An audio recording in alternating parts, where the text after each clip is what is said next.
All right, our final 6 cases. Exciting. This is the challenge book. Wow. So not scrapbook 3. This is the challenge book. So I guess these are going to be the most confounding, challenging cases of them all. We may even have to enlist the help of one Nancy Marks of Eagle Eye Detective Agency to help us here as we get ready. It looks like the cases are the same though. I was hoping for new cases. So we're gonna see 6 cases for the 3rd time. It's just gonna be different, I guess, different solutions to each of them. Different answers. All right, let's get started here with the case of the Midnight Masquerade.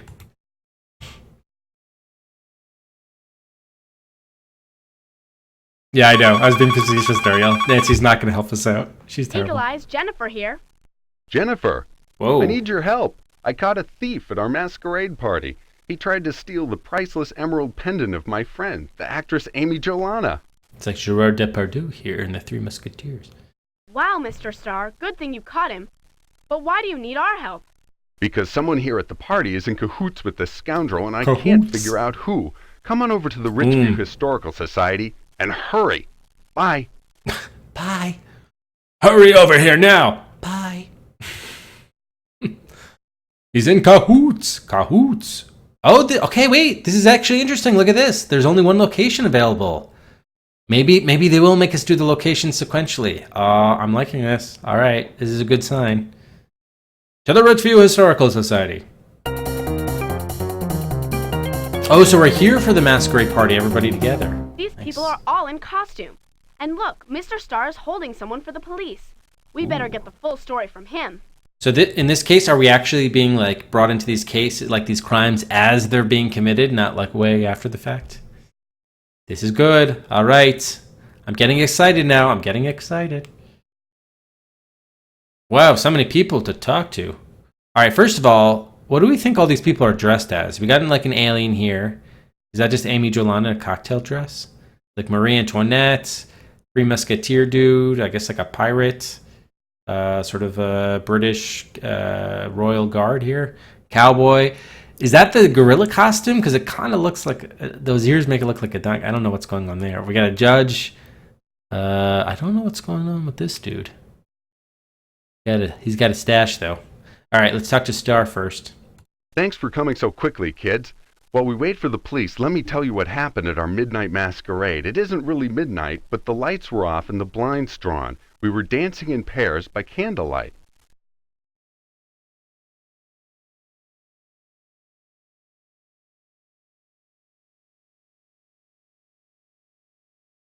Okay. I was dancing with someone dressed up in a big green alien costume. I don't know who it was. Then Amy screamed that someone had grabbed her pendant. It was too dark to see anything, but I heard the click of a door shutting. So, on a chance, I ran into the next room, and I found this guy trying to run away. He had the pendant in his hand.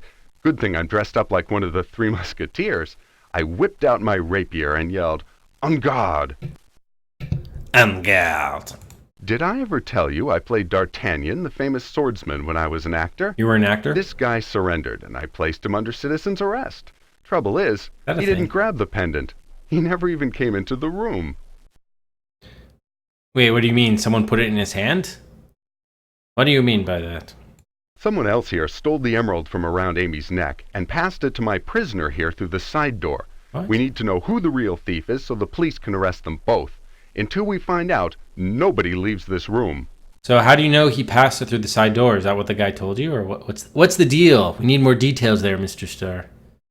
Maybe you can get this guy to tell us who he was working for. I'm afraid that right now I suspect Mr. Green. The bank He's manager? the only one who admits he wasn't dancing. The crook couldn't dance with someone and grab the jewel at the same time. Maybe they could have. You never know. Maybe it was the person that was dancing with Amy Jolana, actually. Mr. Starr, ever think of that? You got me all right, but you'll never figure out who my partner is. I'm shutting up till I talk to my lawyer. Oh, Mr. Griffin playing hardball here. I see you've changed from your black turtleneck to sort of a sweet aquamarine number here. So this is the guy that did that art fraud on the beach with the statues and the rock statue. Hey, guy. Yeah, remember, I'm shutting up. Okay, so yeah, we can't even talk to him at all. All right, so we're going to have to interview these suspects one by one. Should we start with Amy Jolana herself? Get her side of the story? It's Amy Jolana, the famous actress. Gosh, she's beautiful. You interested, Jennifer? You interested?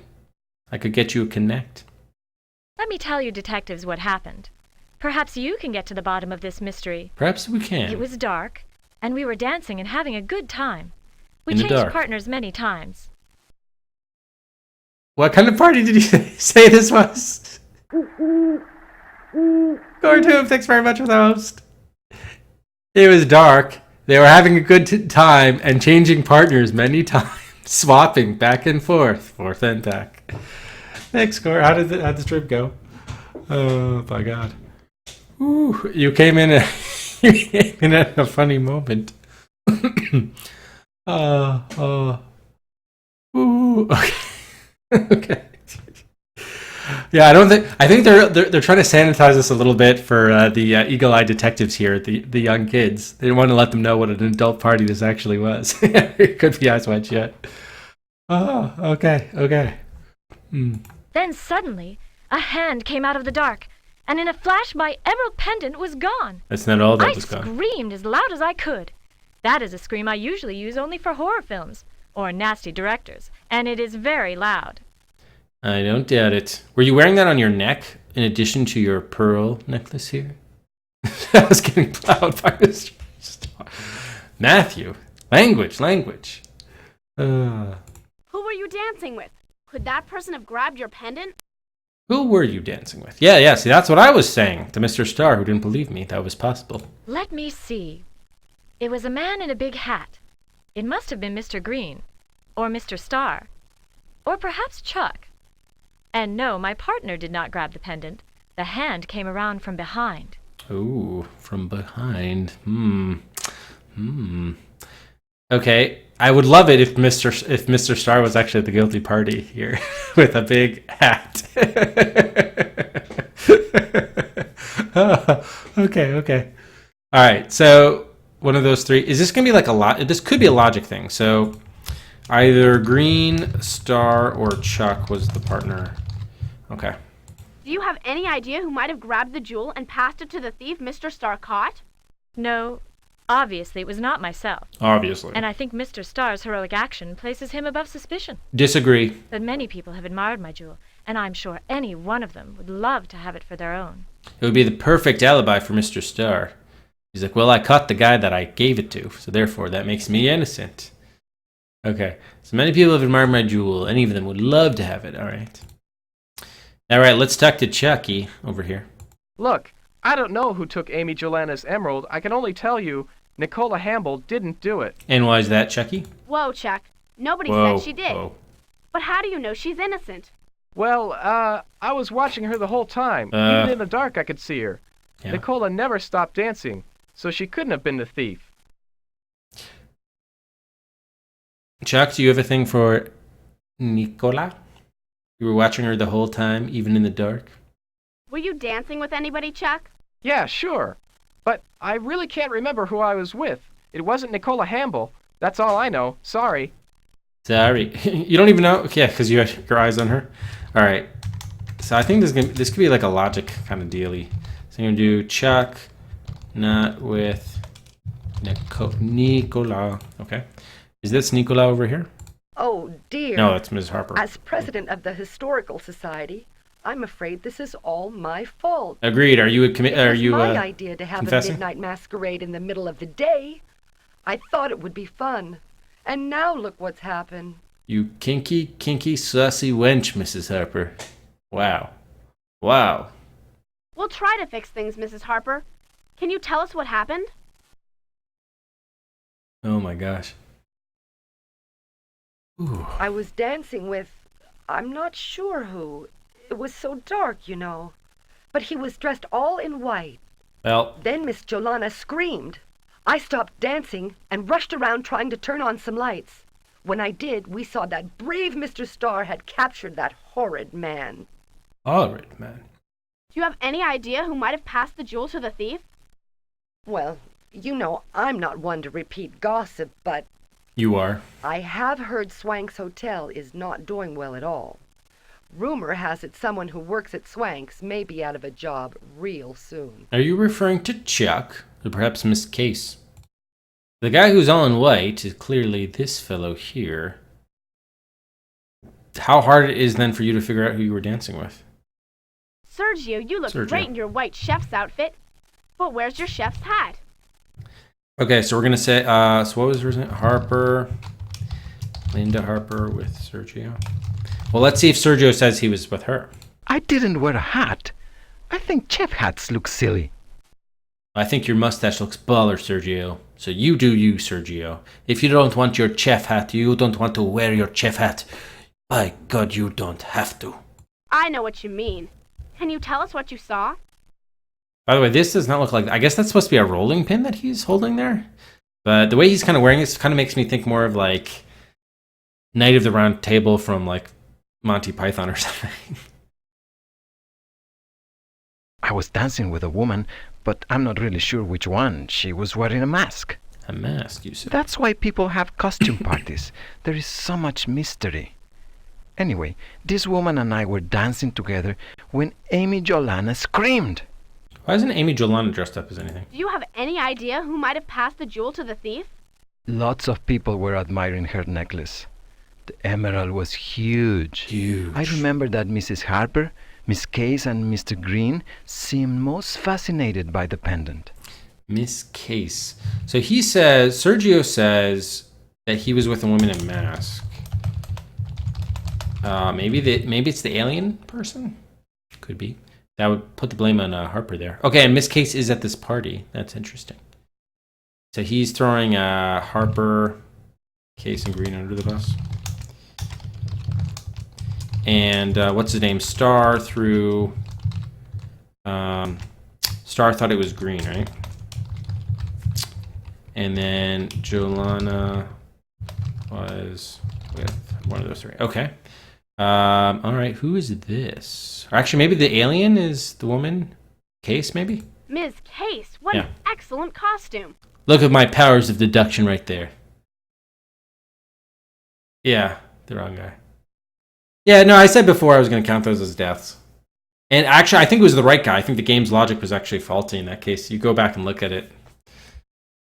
The game actually provided the wrong suspect based on the evidence that they provided. The wrong victim. Okay, excellent, Miss Case. Thanks, Jennifer. It's fun, but a little hard to dance in. All right, so Sergio says he's basically dancing with Case, but Harper says he was dancing with Sergio. So things not looking good for Harper if Case corroborates with Sergio. Okay. Were you dancing with anyone when Amy Jolana screamed?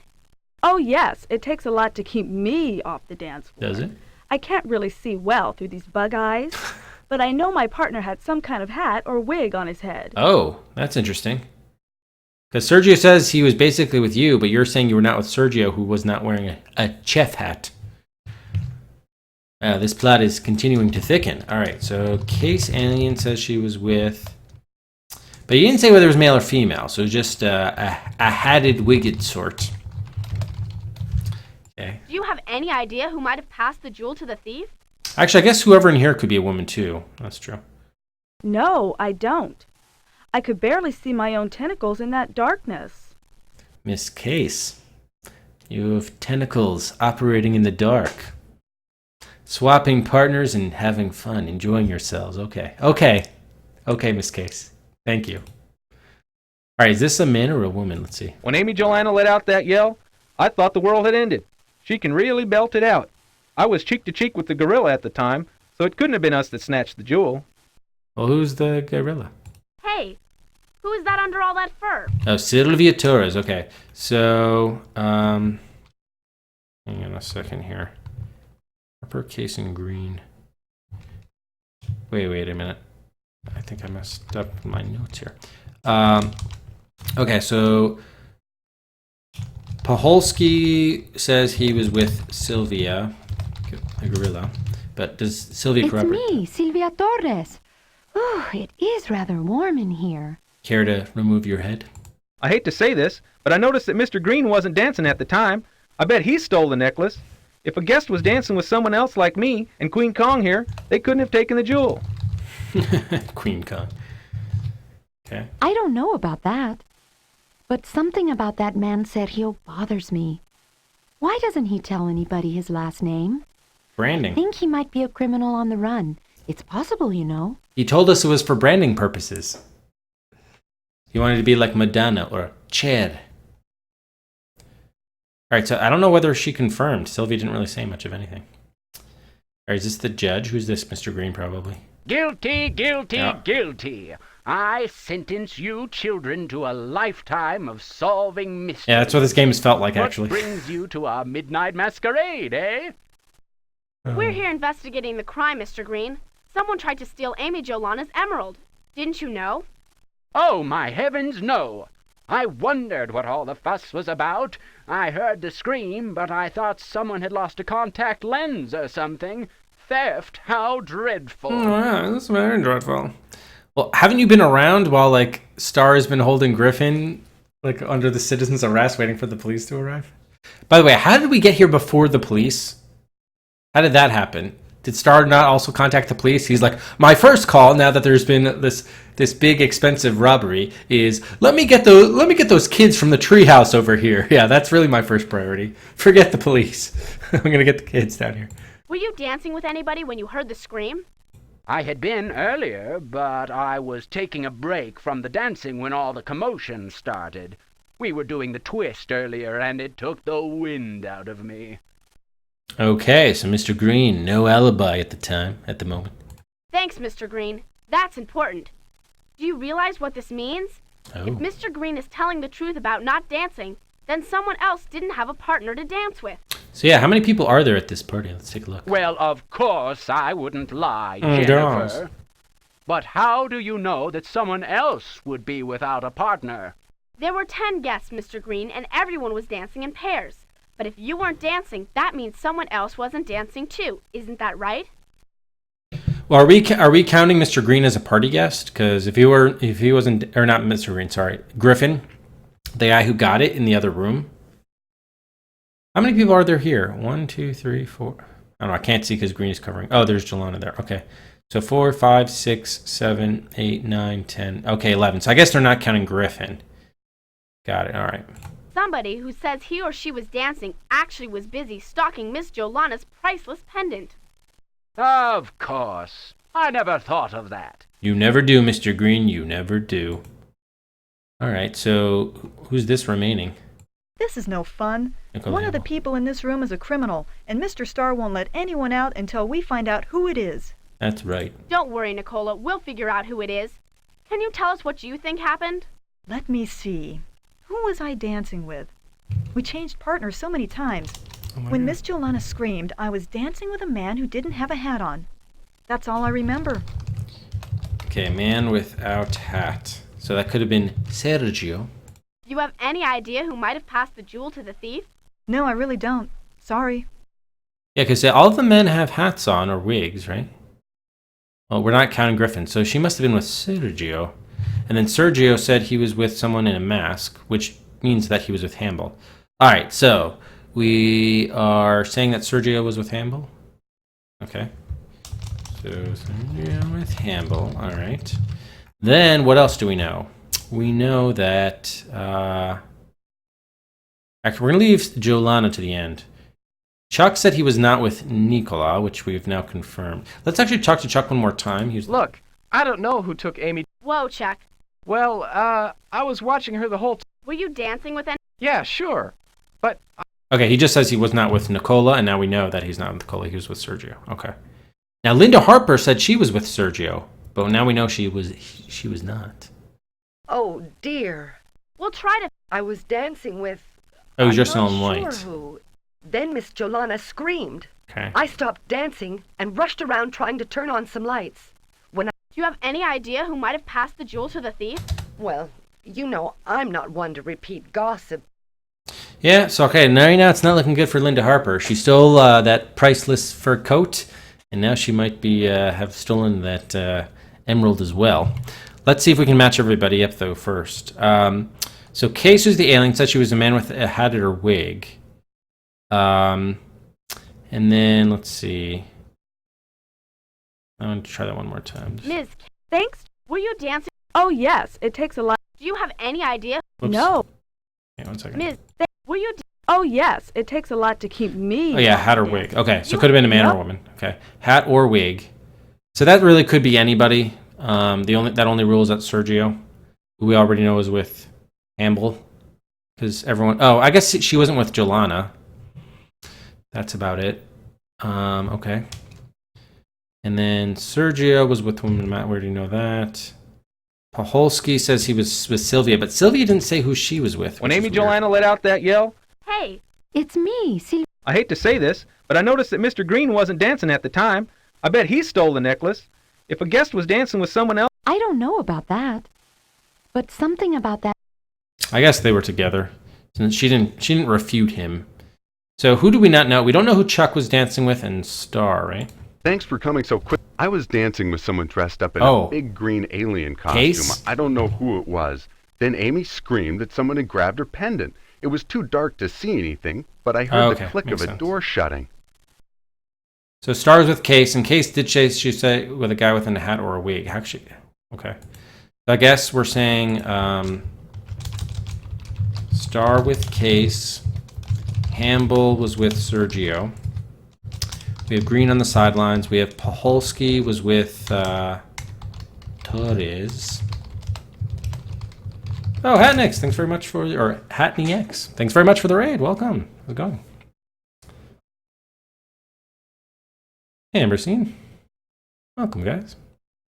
Sorry, I'm just using my powers of deduction to solve this emerald mystery. Who stole this emerald at this this swingers party? Okay, so we got Paholski with Torres. So we still need to know who is Jolana dancing with and Harper. I think those are the ones who are unaccounted for, right?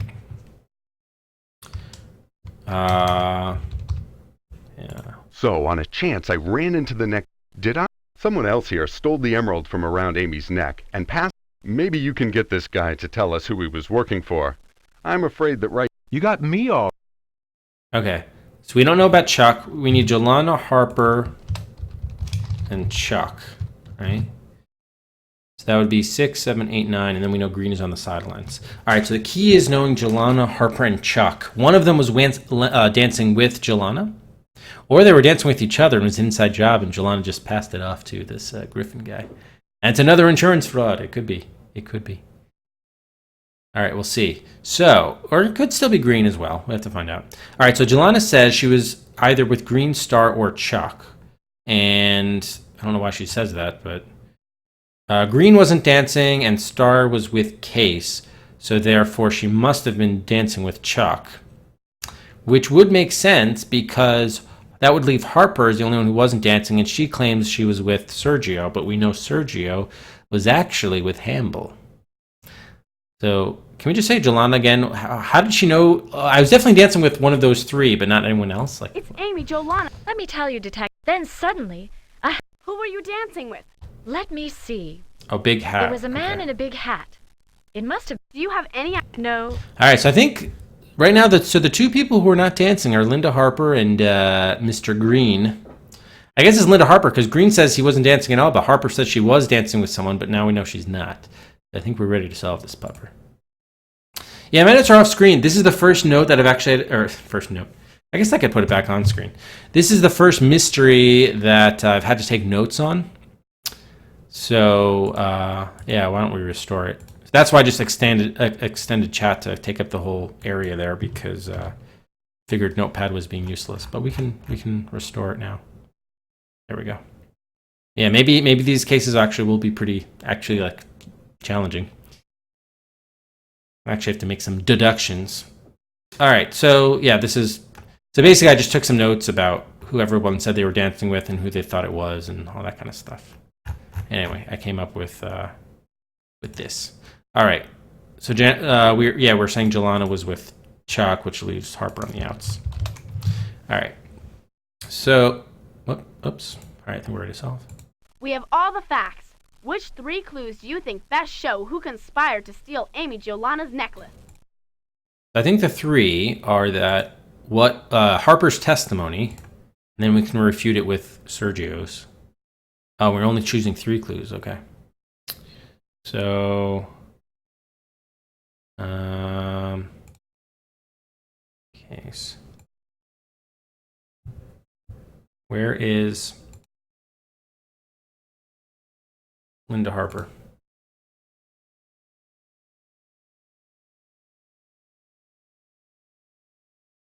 Okay, she's dressed as a French countess. She has no mask or hat, but a curly wig. She says she was dancing with a person with a white outfit. Okay, so that's what she says. Sergio says, though, that he was dancing with a woman in a mask, which is not Harper. And he's the only one man in white. And then we can just say who maybe the woman that he was dancing with the mask, which would be Nicola Hambla. Without a hat or wig, which matches Sergio. Great! Now point out the person you suspect of nabbing the necklace. I suspect you... No, sorry, I almost clicked on Sergio. Mrs. Harper. Yes, Mrs. Harper was the jewel grabber, and you can prove it. Oh, yes, I can. And prove it I did. There we go. Let's check the evidence. Let's do it. Wow, she said she was drunk. Mr. Green told us he wasn't dancing with anyone. Since there were 10 guests in all, that meant there were 4 couples dancing, Mr. Green by himself, and someone grabbing the jewel and handing it through the door to an accomplice. The other 9 guests all claimed they were dancing with a partner, but 9 people do not split evenly into pairs. Someone was lying. Looking at the testimony, we noticed that Mrs. Harper said she was dancing with a person dressed all in white when Amy Giolana screamed. We noticed there was only one person dressed all in white, the chef Sergio. But Nicola Hambla said her dancing partner was a man without a hat or wig on his head. There was only one man at the party without a hat or a wig, Sergio. Either Mrs. Harper or Nicola Hambla was lying. But which one? Chuck said he was watching Nicola all the time, and he was convinced she didn't do it. And Sergio said he was dancing with a woman in a mask. Nicola Hambla was wearing one, but Mrs. Harper wasn't. She was lying. She wasn't dancing with Sergio. She was trying to steal Amy Giolana's emerald pendant. Yeah, that's right, Duriel. Chuck is the best of Richview, and the best of Richview is Chuck. To be sure, we can match up the other guests to their dancing partners, and what they said proves to be true. Mr. Polholsky and the woman in the gorilla suit, Sylvia Torres, Amy Giolana and a man in a big hat, Chuck. Mr. Starr said he was dancing with a person in a space alien costume. That was Ms. Case. Miss Case corroborated that she was dancing with Starr. Does broccoli make hair grow? Story at 11. 3 Musketeers foil emerald heist. The 3 Musketeers rode again today when Mr. Starr, Hippo, and Jennifer Eagle caught 2 jewelry thieves red-handed, or in this case, green-handed. The thieves attempted to grab the priceless emerald pendant of actress Amy Giolana. Quick action by the swashbuckling Mr. Starr stopped the theft, and top-notch deductive work by the 2 eagle-eyed detectives, it was actually just one, fingered the ringleader, Mrs. Linda Harper. Once a wealthy woman, Mrs. Harper had spent her fortune and turned to crime to pay the bills. When I arrived, the crooks were already caught, said Police Chief Barnes. Richview should be proud of active citizens such as Mr. Starr, Jennifer, and Hippo. All right, on to our next case. All right, that was definitely much better. Only one location, too. Let's do it. The case of the puzzled pooches. Once again, someone has sabotaged the dog show. You can't even grow a beard. Your head too, your beard. Oh, sorry to hear that shit, Kaido. Eagle Eyes, Jennifer here. Oh, I missed the fingering at the party. Wow. But Duke was all over that. Nice job, Duke. Oh, man. Okay. Jennifer, it's Dr. Kanara. Can you come down to the dog show in Taylor Park? The whole thing is a shambles. I guess we can. Sure. What's going on, Dr. Kanara? They're fighting. They're snarling at one another. They won't obey. They are very, very bad. I don't believe that. It's not possible. They're great dogs. I don't know, Dr. Kanara. You're president of the Richview Dog Fanciers. If you can't get the dogs to obey, I don't see how we could. I'm not talking about the dogs, Jennifer. I'm talking about their trainers. Very nice. The dogs are doing strange things, and the trainers all blame each other. Please, come and help. This is taking an interesting twist. All right, Dr. Kanara, you've got my interest now. Okay, we'll be right there. Come on, let's go. Aw, we're gonna have to visit a bunch of locations. Okay. Taylor Park.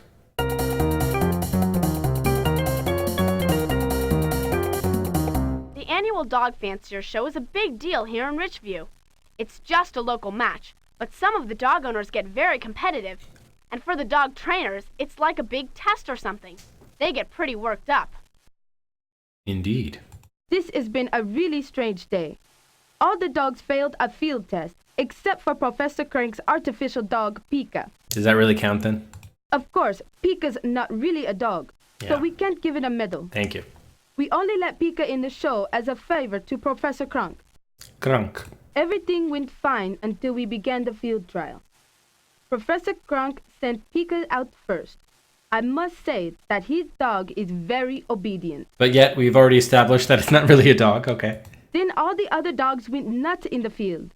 Some of them ran around in circles. Some just stopped. One came back whimpering. Whimpering? Richview's two dog trainers, Mrs. Preston and Mr. Eakes, blamed each other. They got into a terrible argument. Finally, I had to ask them to leave. I think they took their squabbling over to Riverside Park. It's like, yeah, this park won't let us argue. Let's go to the park on the other side of town to continue arguing. Oh, that's great. A large, snooty-looking Afghan hound is sitting in a booth marked Princess Titania. Or Titania. The pedigree displayed behind her shows her champion bloodlines and her owner's name, Miss Pilaria. Stay away from her, children. My dog's as nervous as can be after today's fiasco, and who can blame her? I can't understand what made her run away. She's never disobeyed me in competition before.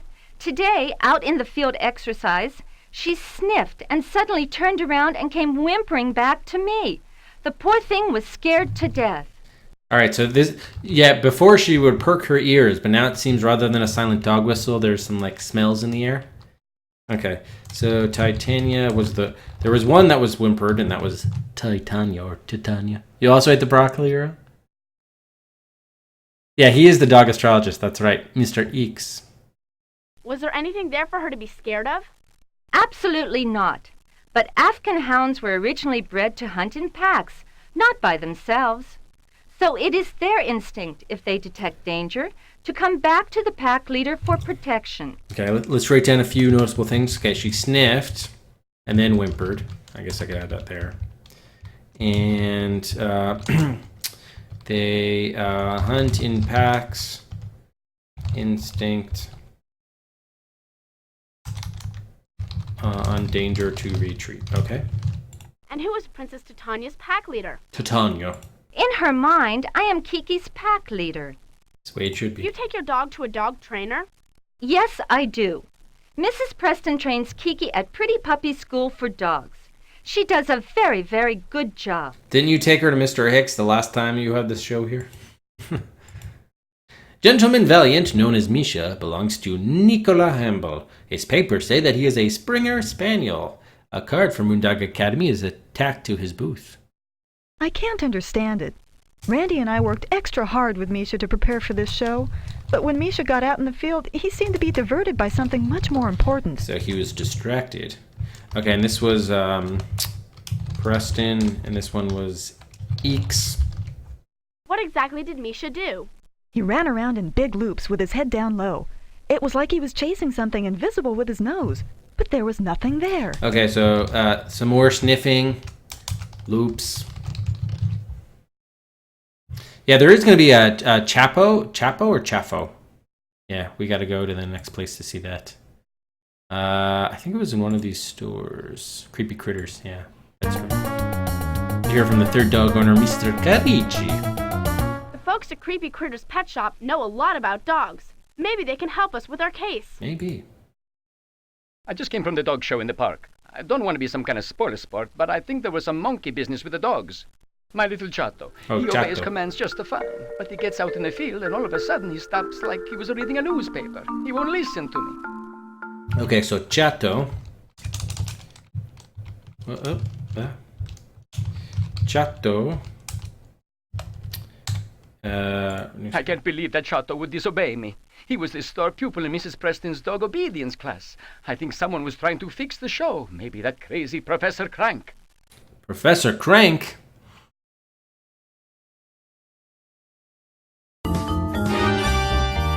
Moon Phantom, thanks very much for the follow. Welcome to the Adventure Quest Moon Phantom. Chato is a Mr. Carici's bulldog. His collar has a tag engraved with his formal name, Vincenzo Caruso. Okay, so he was just like disobedient? I just came from the dog show. My little Chato. He obeys commands just fine. Oh, he just stopped. I can't believe that Chato would disobey me. He was the star pupil in Mrs. Preston's dog obedience class. Okay, and he was I also think someone Preston. was trying to fix the show. Maybe that crazy Professor Crank. Okay, cool. All right, so why don't we? We're gonna pause here for buys and such. I'm gonna get a beverage, and we'll be right back with a case of the puzzled pooches.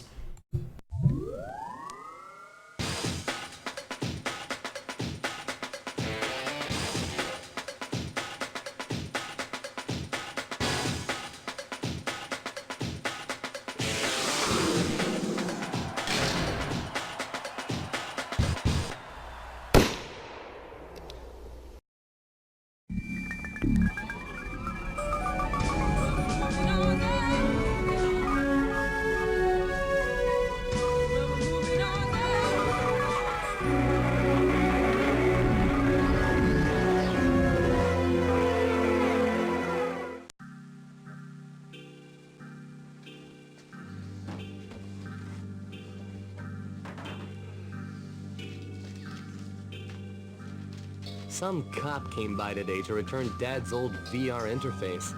They'd taken it as evidence during the investigation. I guess they don't need it now that the case has been officially closed. Lately I've been running an investigation of my own, doing some full-time research into Dad's work. You never know, right? So far, I've learned that Dad's disappearance was probably connected with some heavy stuff he was involved with at Psycorp. But what? Who the hell knows? All I know is that Psycor exists within virtual reality, and that my father was involved in an artificial intelligence lifeform research. Why all the secrecy? Hey, you got me. But as I sat there trying to crack into the VR interface, I wasn't thinking about Psycor or the police. I just wanted to find my dad.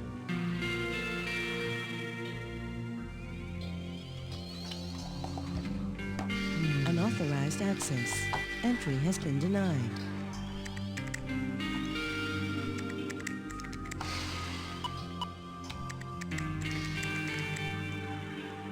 Damn, come on, think. What am I doing wrong? Enter code. Why does Psycor have such tight security on this thing anyway? Dad must have left a back door on this thing in case he got shut out of the system.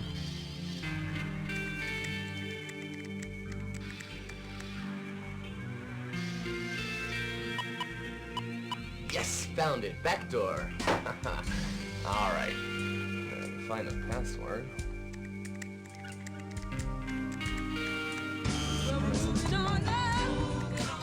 No. All right, slow down. Come on. What were you thinking, Dad? Enter code. Birthdays. Oh, too obvious. The dog? No. Cops would have thought of that one. Names. Check names. Wait a minute. Access granted. Oh, Dad.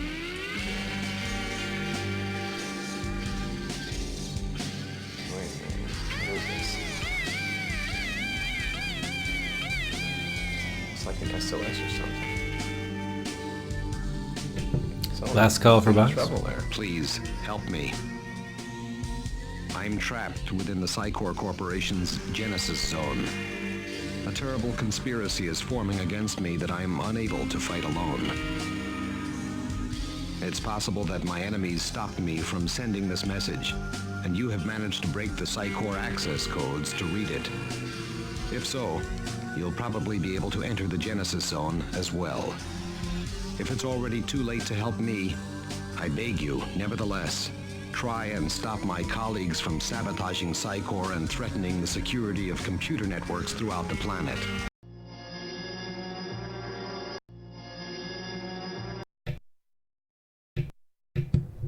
We'll have to play NetZone to actually help that guy out.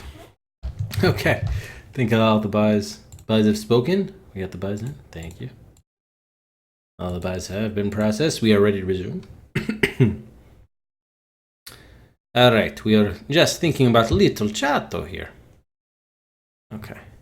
While we're here, talk to his son, Mr. Carichi's son. Anthony Carichi is restocking the pet shop. He's putting cat play toys and silent dog whistles out on the shelves. These are some of our hottest items. Cats really love these play toys. They have catnip in them, and for some reason the smell of catnip drives some cats wild. Silent dog whistles are used by a lot of our customers to call their dogs. Dogs can hear these silent whistles from a really long way away, and they don't bother anyone else. Did his voice crack when he's like, dogs can hear these silent whistles from a really long way away? Frankly, I was amazed to see such bad behavior at the dog show. They've all been raised well. I wonder what happened. That's what we're here to find out, Mr. Grimaldi. Are you talking about the dogs? No, I'm talking about the trainers. Mrs. Preston was furious. Randy Hicks was monumentally bummed, and Professor Crank was way too happy about the success of his tin dog. Dogs will be dogs. Some days they're up, some days they're down. On the counter at Creepy Critters are a few boxes of dog toys, a glass bowl with a gecko lizard, and some business cards. One set of business cards says, Moondog Academy, Canine Educators, Randy Hicks Principal, Obedience Through Understanding. First lesson free with this card. Another set of business cards reads, Pretty Puppy School for Dogs, Headmaster Mrs. Edith Preston, Esquire. Instructing the finest pets of the crown princes of Europe, a thorough education steeped in tradition. First lesson free with this card. Really? Okay. I'm surprised she would actually give away lessons. Flyer for the dog show has been taped to the front window of Mr. Grimaldi's shop. Announcing the Richview Dogs Fanciers' third annual dog show. This year, in addition to the best of breed and most obedient, there will be a field exercise. All dogs must be entered 2 hours prior to show. A field exercise. Okay, to the library to learn more about dogs and sniffing. Oh, we got Troy here. Troy Wynn. Mr. Lightfoot is here, filling in for Mrs. Garcia. He is intense. He lives out of town in a little cabin and writes spy novels for a living. Hi, kids. Mrs. Garcia is home with Bobby. He's got the flu. If I can help you find anything, just let me know. Jay Lightfoot, actually. We have questions about dog training and behavior. Do you know where we can find information on that? Actually, maybe I can help you. I have a dog that's part wolf, named Ghost Dance. Oh, really? So I know a bit about dogs and dog behavior. What? Why does having a wolf teach you about dogs, Mr. Lightfoot? Didn't think they were the same species anymore. Because all dogs descended from wolves once upon a time. By breeding them for at least 10,000 years, people have shaped the looks and character of dogs. But underneath the fur there beats the heart of a wolf. Cool. Is Ghost Dance here? We'd like to see him. No, I never bring him into town. All the other dogs have a fit when they see him, or smell him. Besides, Ghost Dance prefers the wide open spaces, just like me. Oh, so maybe Professor Crank got a hold of Ghost Dance and brought him into town, and all the other dogs went nuts because they smelled him. Walter, thanks very much for the host. You're a doggo. Yeah. But underneath your fur, Walter, beats the heart of a wolf. Hey, Troy. We heard there was trouble at the dog show. Do you know anything about it? Is unfucking believable. It shouldn't have anything to do with Professor Crank's dog. I took it out for exercise before the show, and it was working perfectly. I can't see how it would affect the other dogs. Kind of seems a little glum. Sounds glum. Encyclopedia Entry in Dogs reads, Dog Canis familiaris, a domesticated member of the family Canidae, to which wolves, jackals, and foxes also belong. Canis means dog in Latin. Dogs descend from wolves, but most of their wild instincts have been tamed by over 10,000 years of breeding. This is called being domesticated. Selective breeding by humans for specialized traits has created the 130 breeds recognized by the American Kennel Club today. Today, dogs vary a lot in size, color, and character. Because of their remarkable hearing, dogs can be trained with silent whistles that use sound frequencies far above the range of human hearing. Dogs have exceptional senses of smell. Their powerful noses can smell scents undetectable to humans. Both dogs and wolves communicate by smell, using it to mark territory and tell friend from foe. All right, so I think we think Professor Crank is likely somehow something to do with this. We'll find out.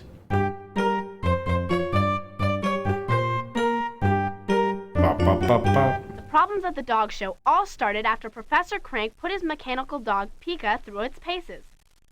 Let's see if he can tell us what happened. Hello, kids. Did you hear? My dog Pika excelled at the field exercises held today for the dog show. I'm really proud of him. It. Eat. But we heard that the other dogs all did weird things during the exercises. That's right. And that's the beauty of Pika. It's not unreliable like living dogs. When you say fetch, it always fetches. When you say heal, it always heals. Until its batteries run down anyway. Ha, so much for reliable. I think some of the fun of having a pet is never knowing what they'll do next. It seems there are a lot of differences between Pika and a real dog. Well, yes. Pika doesn't have the keen sense of smell that most dogs have. If people need to sniff something out, like an escaped prisoner or someone buried in an avalanche, they don't use machines, they use dogs. Yeah, that's right. Pika, the robot dog, is made of metal and electronic circuits. The artificial dog is plugged into an outlet on the wall. Oh, so it can be battery powered or just with an outlet. A plug-in powered dog. Its tail is wagging. I need to give Pika a really long recharge. Right before the dog show, my assistant, Troy Nguyen, practiced with Pika for a long time in Riverside Park. Pika went all the way around the park at least 3 times. 3 times? Hey, Professor, you think of everything. Your dog even smells like a dog. No, he doesn't. At least not usually. No smell is one of the advantages of a mechanical dog. Oh, so maybe the dog had the encounter with the wolf, ghost dance? But wait, you're right. It's very faint, but he does smell funny today. How odd. Very odd. He didn't have enough contact with the other dogs at the show to pick up their scent. I wonder what it could be. Ghost dance? Professor Crank's equipment table is covered in bits of scrap metal, plastic, a few microchips, and a soldering iron. A box under the table contains the remnant of a failed project. What in the world is that? The box contains a surfer's bodysuit with thousands of roller skate wheels all over it. There's also a metal helmet with a big dent in the top. A note pinned to the suit says, "Body skateboard, works great, needs brakes." Nice. Fox breeder? Why would you need you're breeding foxes? What? What? Wow, sagging ears on a fox? That doesn't seem right. Why are they looking to breed certain characteristics in the foxes? Okay, so this is where Preston and Hicks are arguing. They took their argument to the other park, Riverside Park.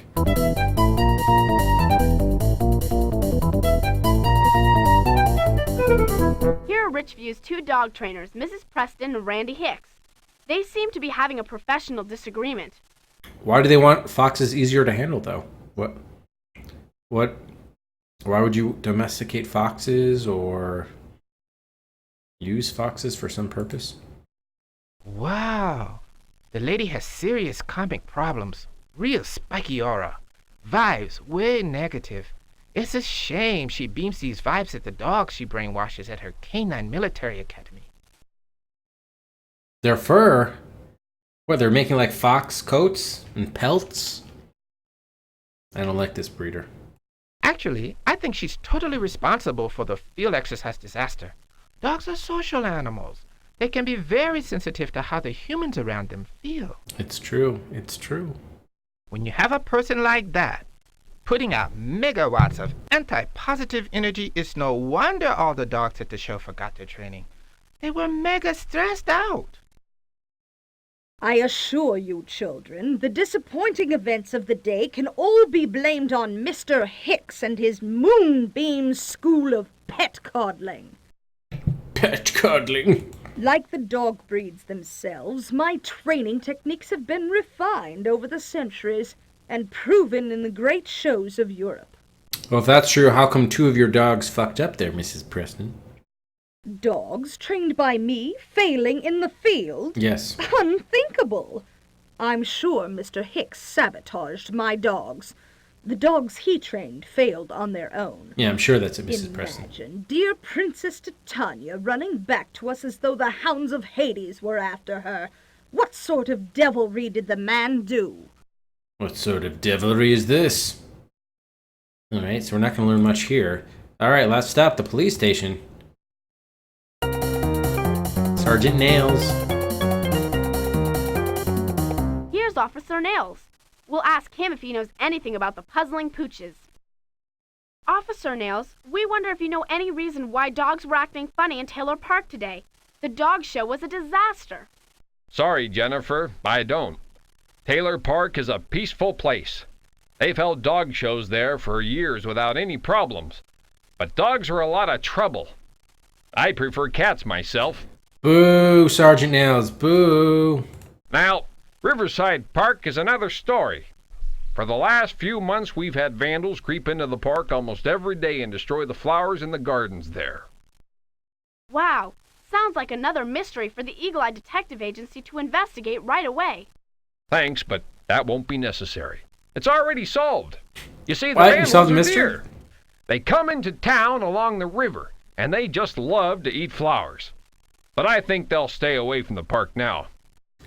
Yeah, my wife's actually pissed because their deer ate not only her flowers, but also she was growing like zucchini, and the deer just came overnight yesterday, and she had like 2 zucchini that were growing, and they both got eaten. She's not happy. How will you keep them out of the park? I sprayed Riverside Park with wolf scent. There we go. It's too faint for most people to smell, but the deer will smell it and think there are wolves in the park. That'll keep them away, I hope. Did you also spray it in Taylor Park? Probably. All right, let's solve this. I think we've got this dog dilemma by the tail. Pick the 3 clues that best prove what happened at the dog show. Okay. All right, let's see. Sniff stopped, came running back in fear. Ignored commands, ran around big loots, head down low. He's chasing something invisible. Yeah, the dog did it perfectly. All the other dogs did strange things. He practiced in Riverside Park. Ah, okay, so that's why. So Pika was in Riverside Park, where it picked up the wolf scent, and then the other dog smelled it. Okay. And it, yeah, picked up a faint dog-like smell today somewhere.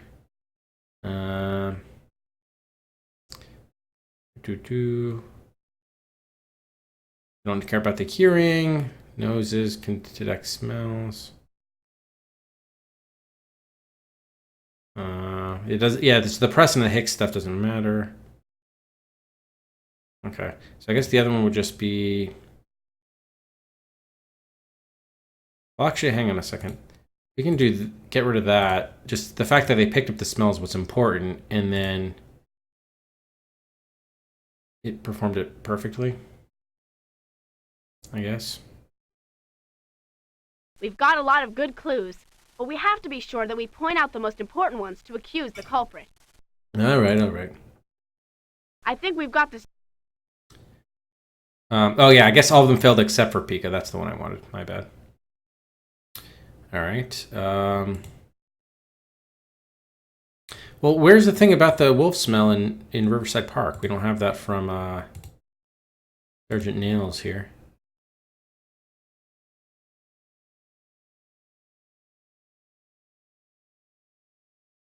Oh, here it is. Oh, I went one too low. Okay. We've got a lot of good. All right. So I think we start at the bottom. Okay, so yeah, there was wolf scent in Riverside Park. We can say Pika was in Riverside Park. And then Pika went before the other dogs. All of them followed except for Pika, maybe. But that's just a fact. The other dogs did strange things. I mean, it's pretty much the same. We've got a lot of good clues. What? Okay, come on. Semantics now. I think that's a pretty good line of logic.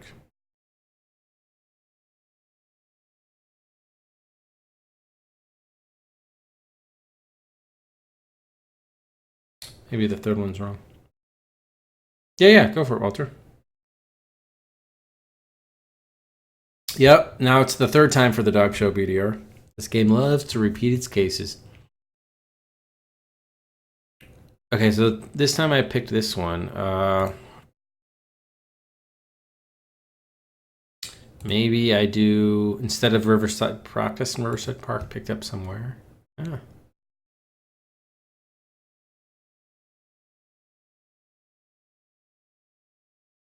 I can say, well, I don't need this, just the background information. No, I think that really should have been it. I don't know. Weird. I guess Dr. Kanara? We've got a lot. I think we. Alright, so maybe I'm not supposed to say the Troy Nguyen one. Maybe I'm just supposed to say it picked up the smell.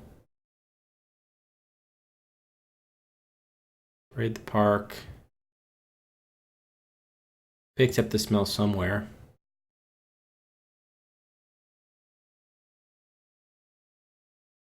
We've got a lot of. I think we. See, a couple of these are like basically the same thing, but they're being very particular over which one it should be. Do this one, that one. That one. We've got a lot. I think we. This one. That one. We've got a lot. No? Wow. Okay. I think we've got. It's very obvious what happened, but I don't know why they don't think those are the three clues that illustrate it. I mean, spraying the park with the wolf scent is huge. I know it was the other park, but... Hey, Ghost. Oh, thanks, Walter. Does someone also mind throwing that in the Discord so I can check that one out later? I mean, should I maybe use this one? I don't think it makes sense, but... You never really choose the background information that you learn at the library. You choose the facts on the ground.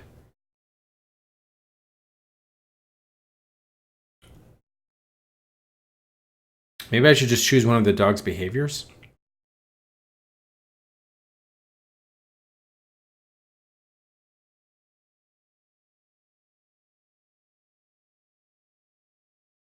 We've got a lot of. No, I didn't like that one either. Oh yeah, thank you, Walter. Thank you.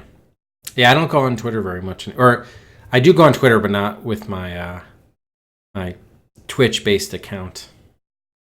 Just go with my general personal one. Not a silent. Yeah. Good point, Peter. Yeah, it's probably right. Probably right. I think we've. All right. This is being stupid because like clearly we know what's happened here. We just can't. The game is being stupid. That's just saying. These are just I don't know.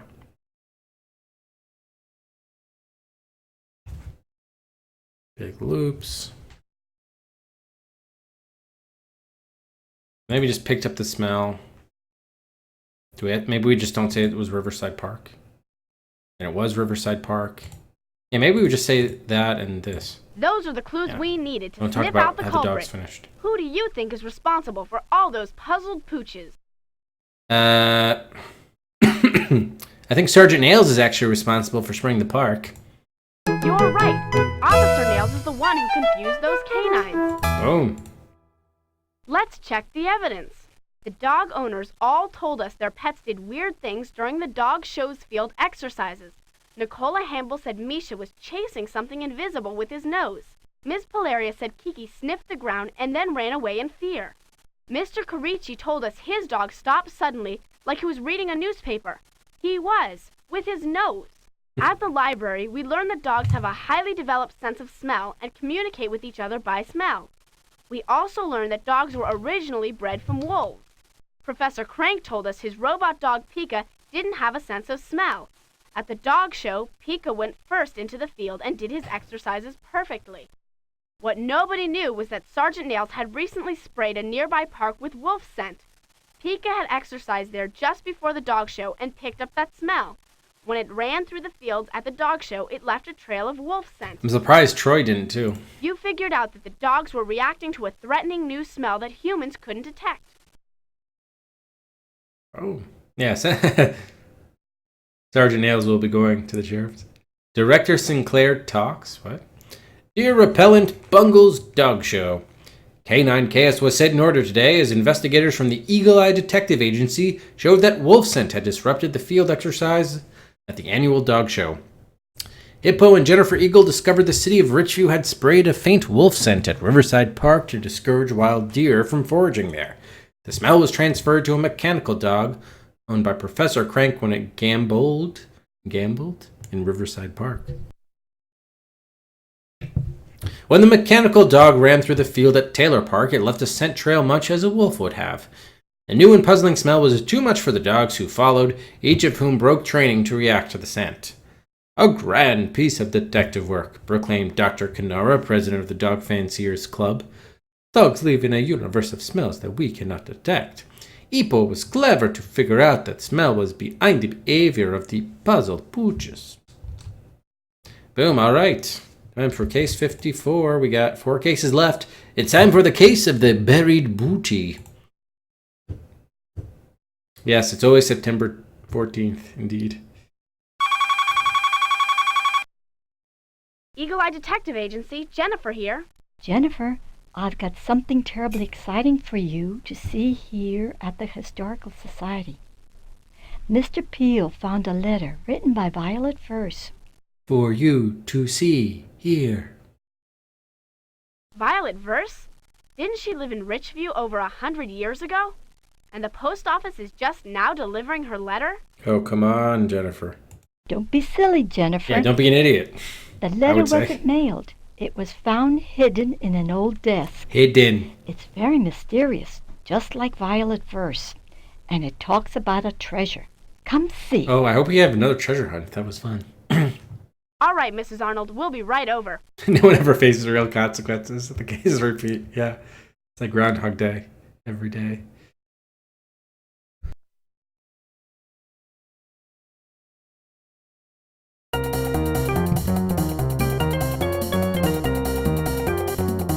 Mrs. Arnold has been the curator of the Richview Historical Society for years. Mr. Arnold helps her identify some of the historical objects and documents. Kids, you must read this. Mr. Peel was about to sell an old desk to Brass Monkey Antiques. Who's Mr. Peel? He says he found this letter when he was clearing the desk out. It appears to be from Violet Verse, the infamous robber. Man, this woman loves to enunciate. When he was clearing the desk out. The letter reads, "'Tween life and happiness buried here, find fair Portia's treasure. Then, my dear, the prize is yours." It's signed Violet Verse.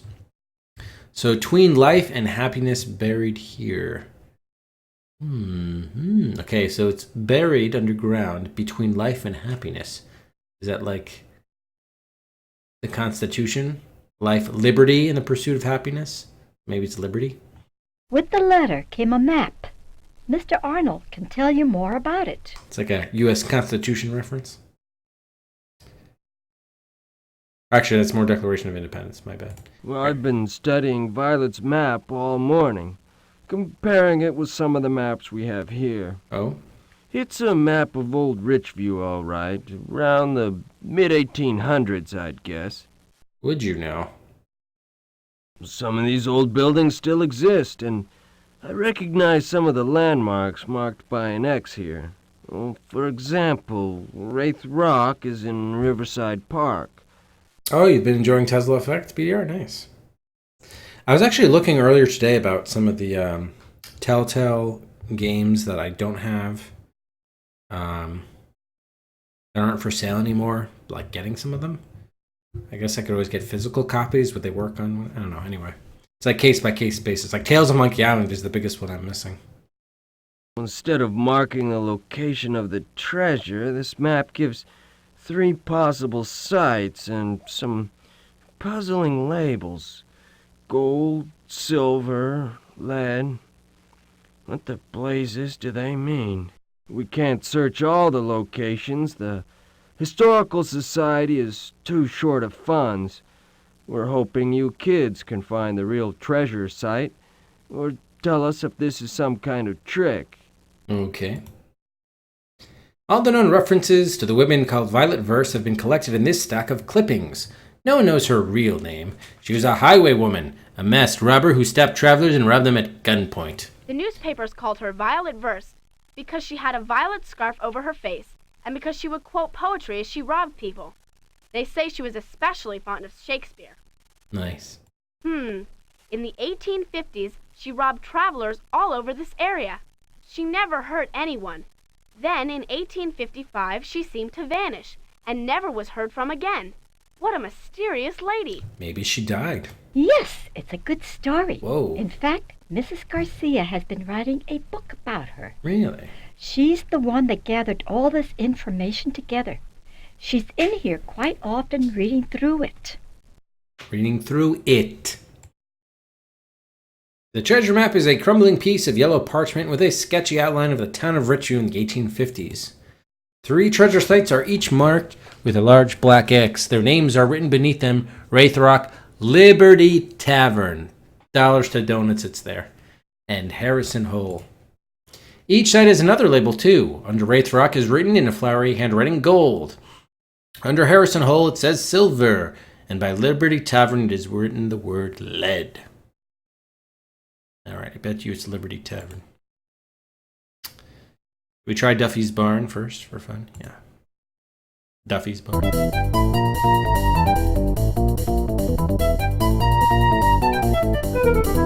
Mr. Duffy's had bad luck with his crops the last few years. If Portia's treasure is buried here, maybe he'll be able to use some of the money to help fix up his farm. Yeah, they didn't include like bronze or pewter. They went straight to lead. I did a little research on the area before I bought this farm 10 years ago.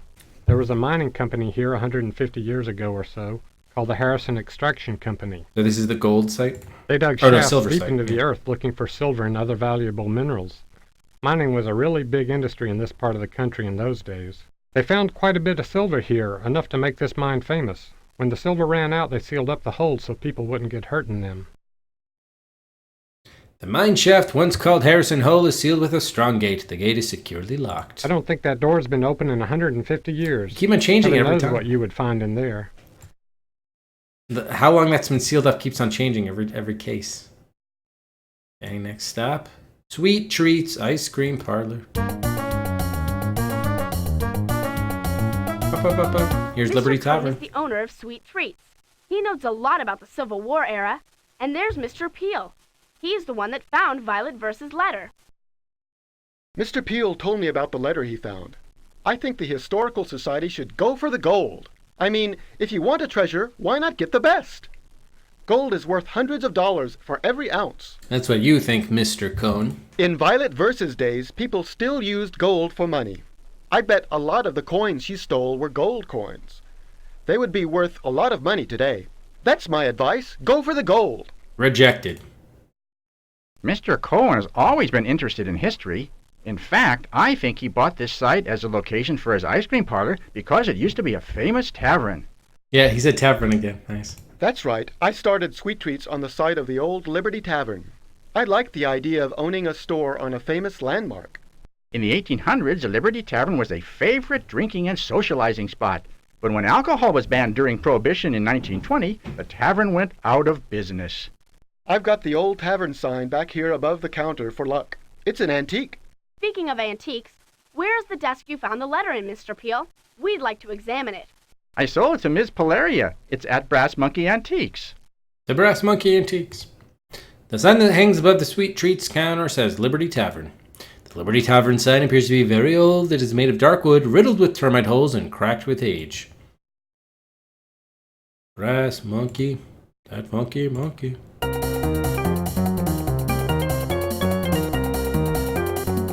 I see Mr. Peel's old desk is here. He must have sold it to Miss Polaria. After Mr. Peel told me what he found in this desk, I did a little research on it. I hate this woman's voice. It is indeed quite old. The desk was owned by the Prospero family, who imported it from Philadelphia in 1830 or so. They were quite a wealthy family. They were the count as an import? Okay. In 1855, the Prosperos sold it to the Harrisons, who were probably the only family in town wealthier than they were. When the last of the Harrison children died, the desk was bequeathed to the post office, where Mr. Peel bought it. A lovely old piece, really. Quite valuable now. Mr. Peel showed me where he found the letter. It was down the back, behind the drawers. I think it fell back there and was never opened. You may examine the desk yourself, if you wish. Thank you.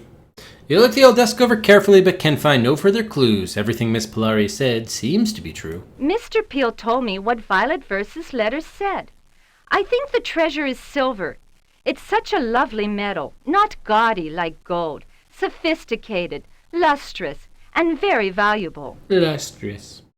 What was pretty funny? I know the library is going to shed some light on this, but let's go to Riverside Park.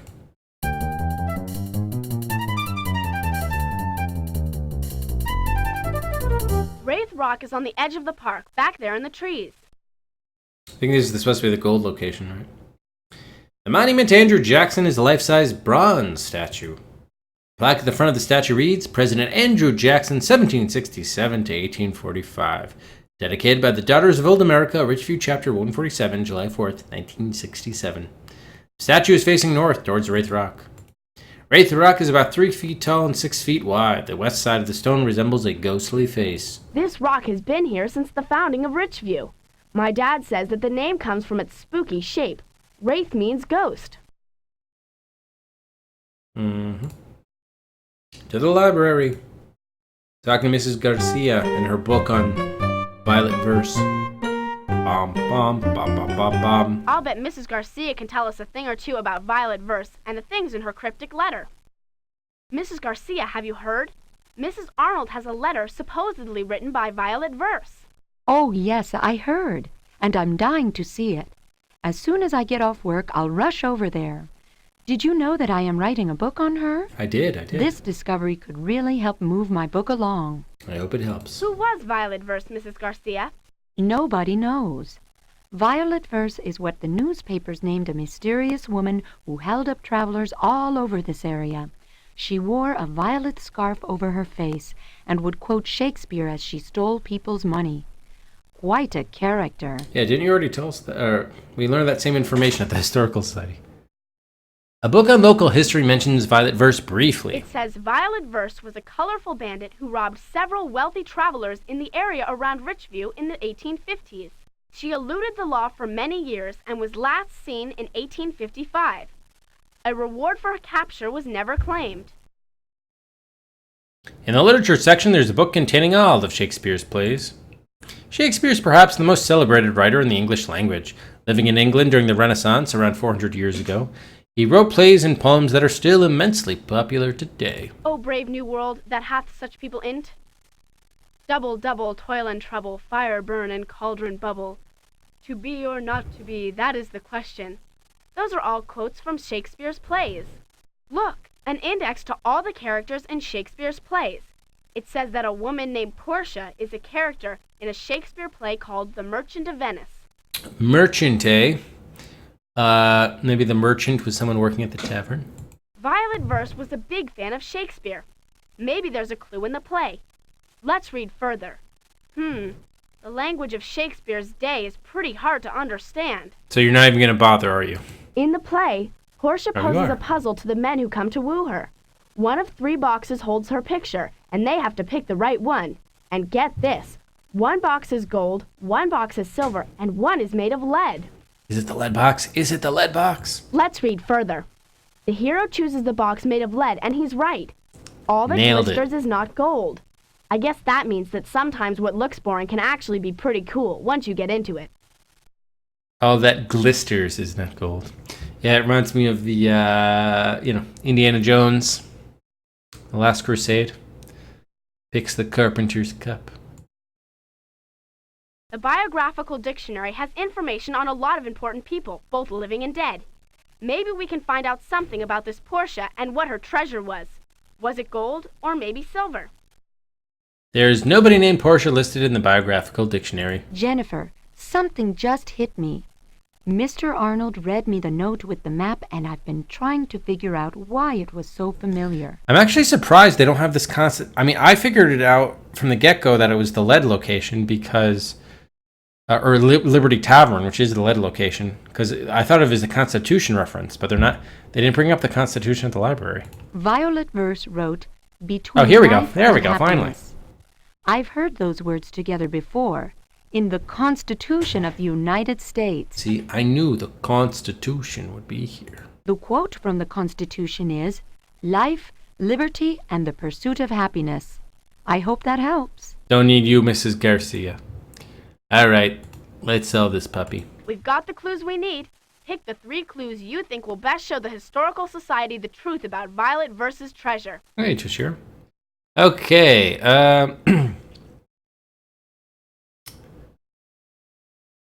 those are all information. Not boring stuff. Here chooses lighting is light. All right. Quote comes from the Constitution. Maybe. Sweet Treats is built on Liberty Tavern.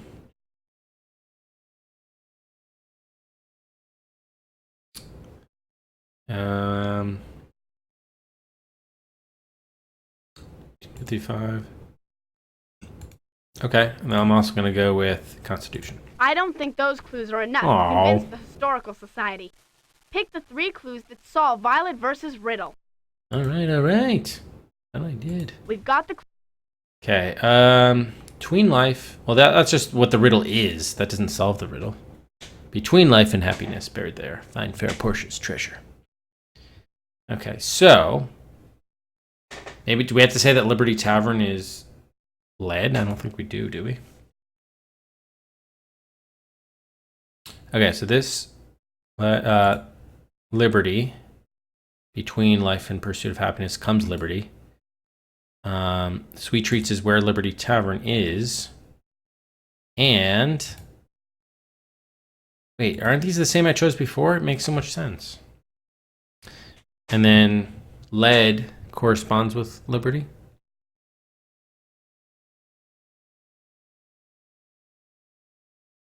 The Liberty Tavern is Sweet Treats. Liberty comes in between, but now we have to associate liberty with lead. I think that's what we have to do. How do we do that? Well, Portia, really, right? Yeah, that's what I did. I chose these 3, but that's not right. I don't think those clues. Weird. That logically We've makes got the clue. sense.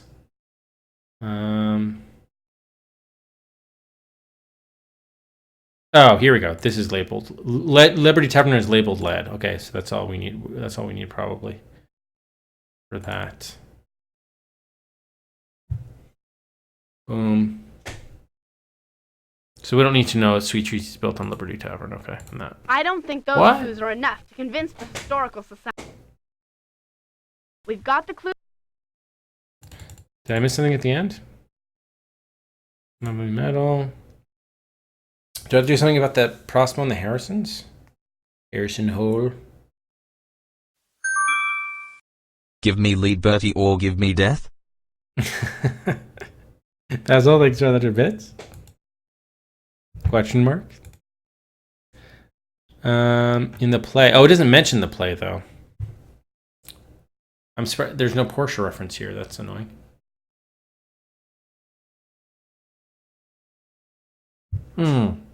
Maybe what we don't want to say is that it comes from the Constitution. We want to say that there is the phrase in general.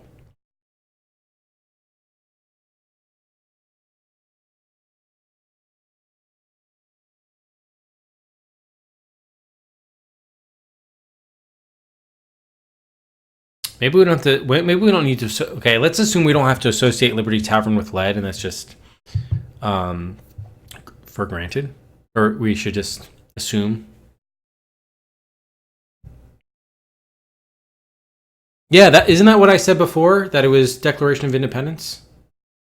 I originally said Constitution, then I corrected myself to Declaration of Independence. But then she went to say Constitution. Ugh. We hold these truths to be self-evident, that all men are created equal. Yeah, okay. You can go back. I originally said Constitution, then I quickly corrected myself for Declaration of Independence. So wow, this game is actually teaching you bad shit. Damn. Then I was trying to feel embarrassed. I'm like, oh, it actually was the Constitution? I'm like, did not make sense. Damn, man. You should go back, though. I definitely said Declaration. Oh, Matt, you can just get out of here yourself. Game made you doubt yourself, too, yeah. Okay, thank you. Someone was paying attention there, Matthew McGrath. Okay, so maybe we say screw lad. So if we assume Liberty and Tavern are connected, Sweet Treats. Maybe we say Sweet Treats. Back to the top.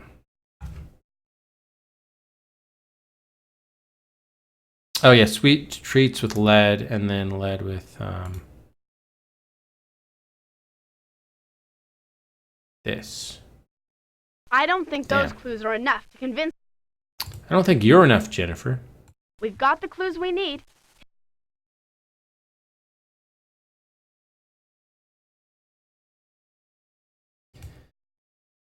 Well,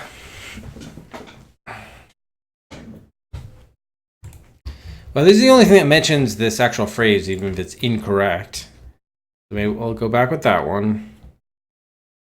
Should we just ignore this one? The lead one?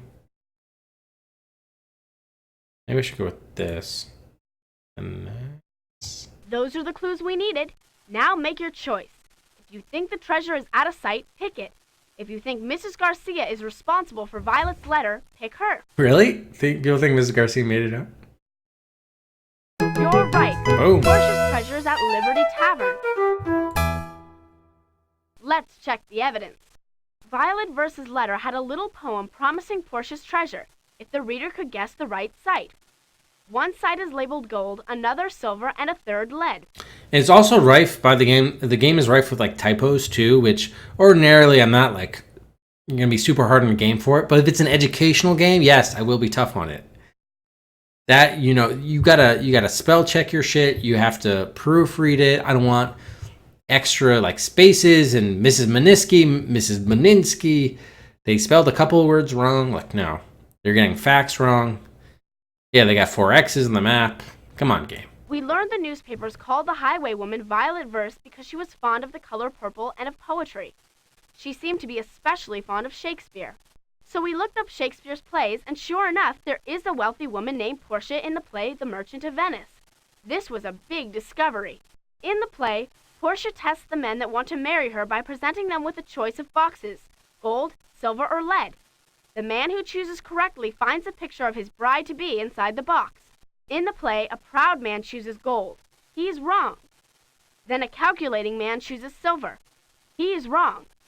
The hero takes a chance. He chooses dull, unglamorous. Yeah, after the first two were wrong, right. Come on. That's not exactly a chance after the first two guys picked the other two choices and both were wrong.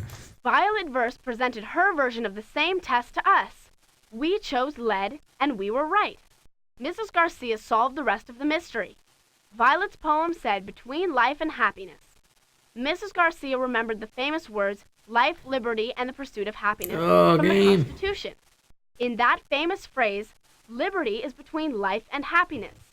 When we looked behind the lead backing of the word liberty on the old sign, we found Violet Verse's treasure, a picture of herself. We not only solved the mystery of the map, but the mystery of Violet Verse herself. The treasure is, we get a photo of her, so I guess we get more information about her? Oh, come on. Shitty treasure.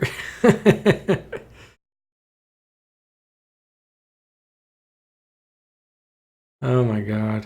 Pigs to fly tomorrow. Yeah, when pigs fly. Will that phrase be from the Constitution?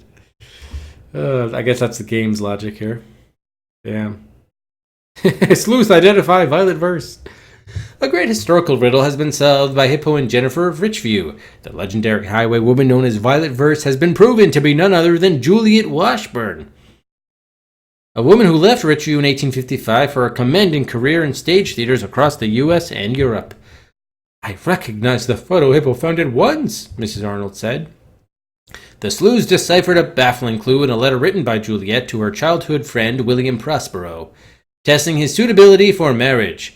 The picture was found behind the lead backing of an antique sign for Liberty Tavern. The find is an absolute treasure to Mrs. Garcia, no first name, who is planning to write a book all about Violet Verse. Now all the questions about both Violet and Juliet can be answered, Mrs. Juliet said. Juliet gave constantly to Richview's poor children. Now we know where she got the money. As for her success on the stage, her role as Violet Verse had given her plenty of acting experience. Pedophile mailman. All right, case 55, 3 more to go. The case of the International Idol. Not American Idol, it's International Idol. Attention all units. The search for the missing Buddha is over. The valuable statue has been found in the Andrew Jackson suite of Swanks Hotel. Wow, I heard about that stolen Buddha on the news. It was stolen from a monastery in Tibet 3 weeks ago.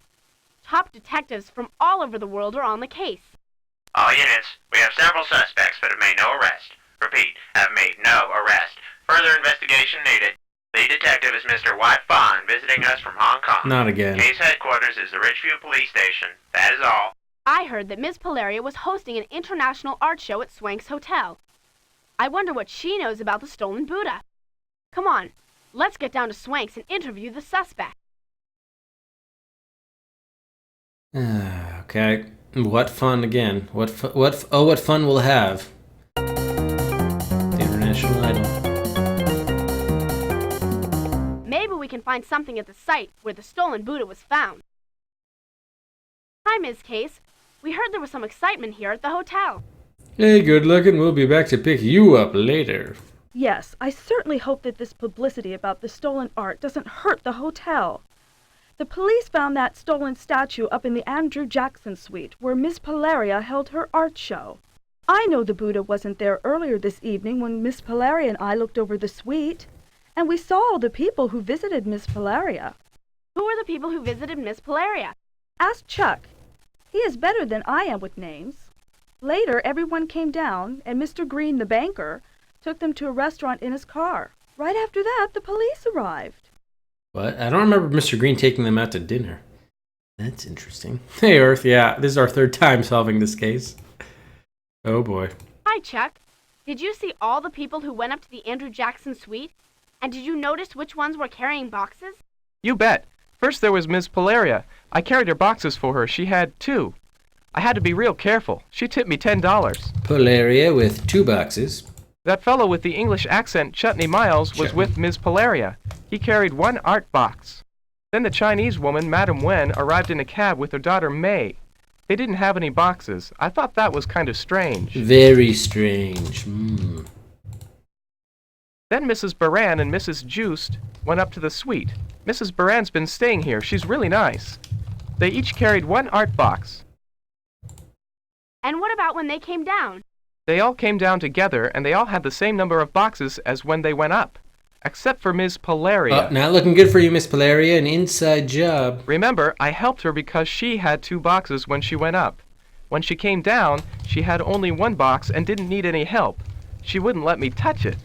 Very interesting. Boy, Chuck, you have a great memory. Thanks. And there's Miss Polaria already being restrained by the police. Hello, Miss Polaria. Hello, Sergeant Nails. Can you tell us what happened? Certainly. I invited a few of my international customers up here, and one of them placed a box containing the stolen Buddha under the sofa. I just hate her, she just sounds like she's a bitch. The way she talks, oh my god. She sounds horrible. She's like, don't be talking to my Dr. Tanya. She's all pissed. We were all so busy buying and selling our art treasures, any one of them could have done it easily. I'm afraid we all use the same kind of box to transport our treasures. Transport our treasures. Yeah, she is a bad voice actor. with the dog, her dog in the dog show one, she's like, "Don't stay away from him, children." Like, so bad. Okay. We searched the suite because we caught an international thief at the airport. The detective from Hong Kong who has been tracking the Buddha, Detective Fawn, spotted the thief as he got off a plane from Amsterdam. The thief wants the judge to go easy on him, so he confessed that he was supposed to pick up the Buddha from beneath the sofa and deliver it to a collector in New York. And a lot of neck she's got there. Nice. I'm missing Miss Polaria. Well, you never know. Maybe she'll be arrested for this one. Sure enough, we searched the suite and found the statue, but nobody knows who brought it here. Until we find out, I am watching Miss Polaria. Good thinking there, Sergeant Nails. You may redeem yourself yet from your spraying of the park with your wolf scent. Can we go up and search the Andrew Jackson suite for clues? Not without a search warrant. I must insist on protecting my privacy. I wonder why, Polaria. Miss Polaria also will not let us look into the box she brought down from the suite. She says it contains art she doesn't want other collectors to know she has. And she says it is irrelevant to solving this case. Well, don't you have a warrant? I mean, come on. That is correct. I am innocent, and I am sure other clues will prove that. In the meantime, if you want to pry into my personal affairs, you must talk to my lawyer first. Oh. The chutzpah on this one, I tell you. The police station.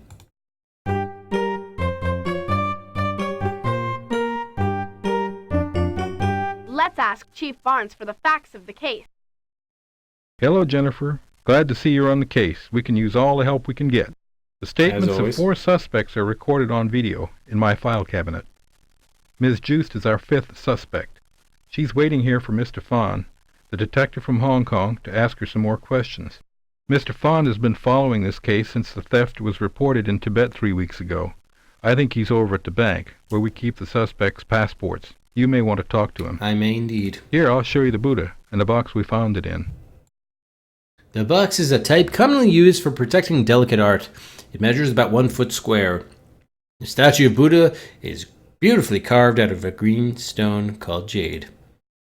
Oh, dear children, it's terrible to be the suspect of a crime. I didn't do anything. You must hurry and prove me innocent. We'll just see about that, Joost. I brought some carved stonefish from Iceland up to the suite. I sold them to Madame Wen, then bought some wonderful batik cloth from another collector. Oh, but remember, Duriel, she wasn't talking to the cops. She was talking to us. The Eagle Eye Detective Agency. We're just kids. What does she have to worry about? She doesn't need to lawyer her up. Yeah, she didn't even tell us who her lawyer was. Man. So she bought carved stone fish from Iceland. Sold them to Win. Okay, so here we go. So this is going to be a little bit more involved. Last time it was just like, oh, who was in Tibet before they went to India or something like that. But this is a little bit more involved. Okay, so Joost. The Joost is loose. So she went, sold. So this is where all like the boxes get like sort of exchanged. Okay, so she came in with one. She sold. I don't need to say Iceland. Sold to Wen. I guess I'll say. Sold fish to Wen. Bought cloth from someone. I brought my passport. It shows I've never been to Tibet in my life. That should clear me of suspicion. So someone could have maybe bought the Buddha and then put it under the sofa. We'll see. Melinda Juice's passport shows many trips to Iceland. It also shows she went to Hong Kong 2 weeks ago. Oh, okay. All right. Hong Kong 2 weeks ago. All right, let's check out these videos. Here's the video of Mrs. Boran. I went to the rooms of Miss Polaria. There, I sold some batik cloth to the English gentleman, Mr. Miles. Sold cloth to Chutney Miles. I also bought some fine African bracelets from Miss Polaria herself. I do not know anything about the stolen Buddha. That is all I wish to say. Is it now? This video is labeled Chutney Miles.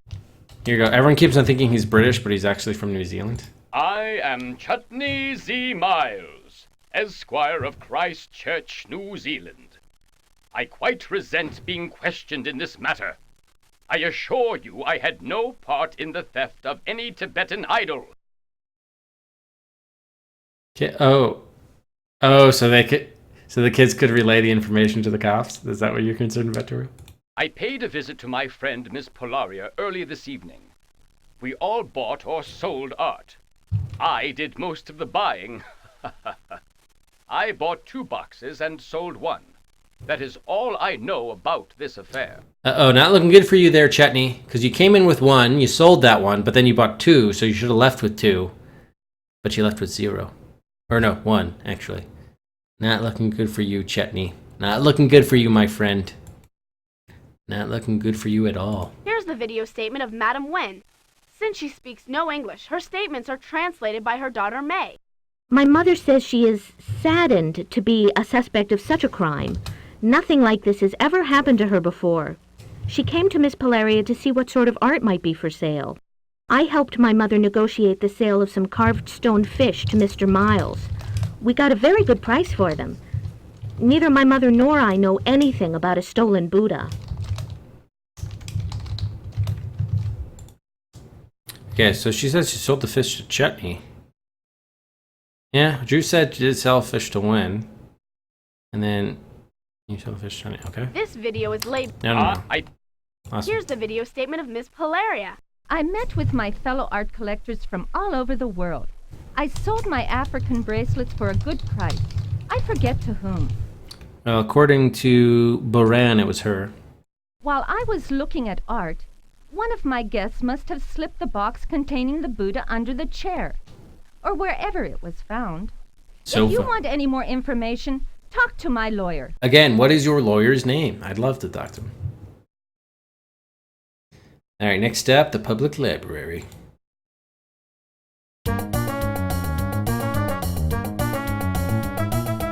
There's nobody here but Mrs. Garcia. Hello, Jennifer. Mrs. Garcia, we're investigating the stolen Buddha. A stolen Buddha? Statues of Buddha are sacred objects in some countries. It would be terrible to have one stolen. A man from Hong Kong was here, investigating the clocks of Indonesia. I think he may have also been a detective on the case. He went over to the bank. The batik cloth. It says here that Buddha was a holy man who lived thousands of years ago in India. People who follow his teachings are called Buddhists. It's one of the world's great religions. Statues of Buddha often show a young man sitting cross-legged in deep meditation.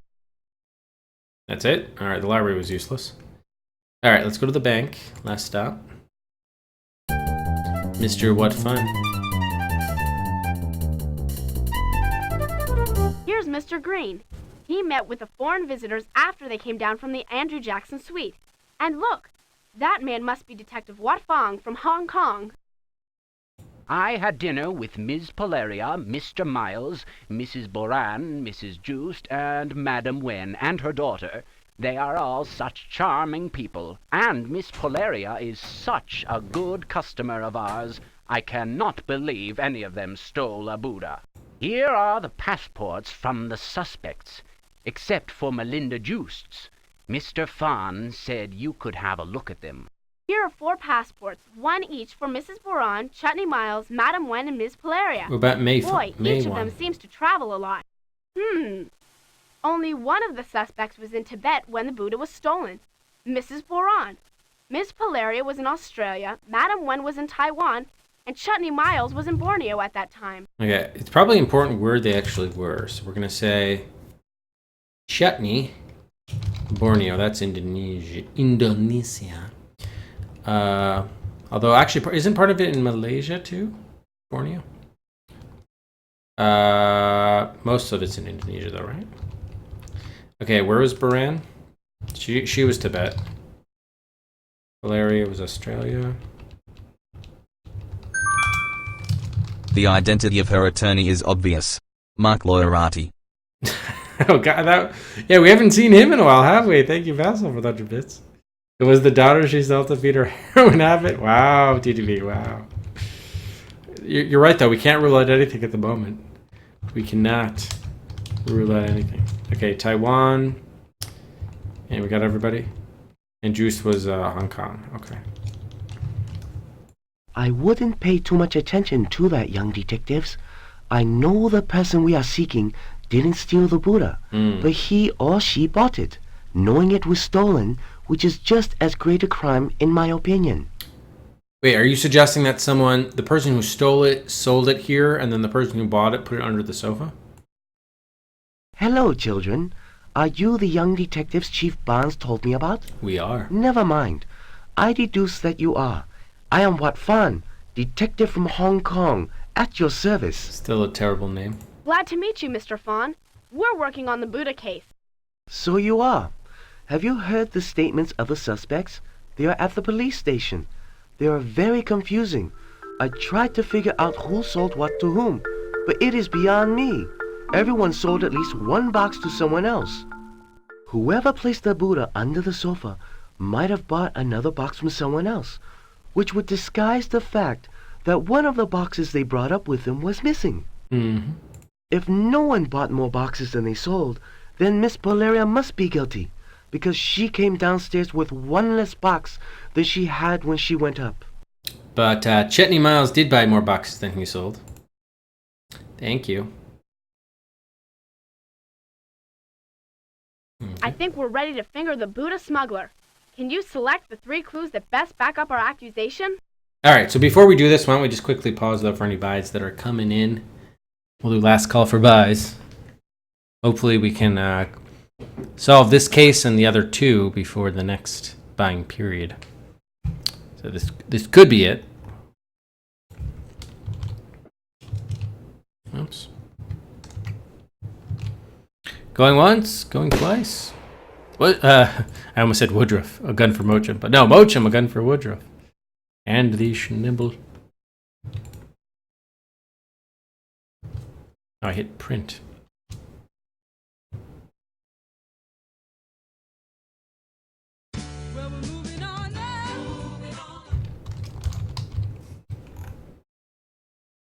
Elfbutt for Don't Quit Your Day Job. Oh, how did this get to be?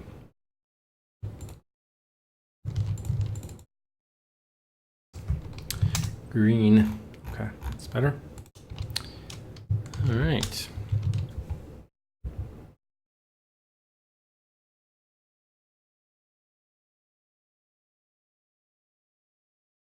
All right, let's resume. All right, so yeah, who's do we think it was Chetney Miles? Let's see. So Polari said she sold bracelets to somebody, which according to Baran was her, and then she sold her cloth to Chutney. So that would keep her even at 1 and would keep Polari down from 2 to 1, which makes sense. Chutney said he bought one thing. So one of the things was the cloth. One of the things was the fish with Wen and May. So how could Wen and May have sold something if they didn't even bring up anything?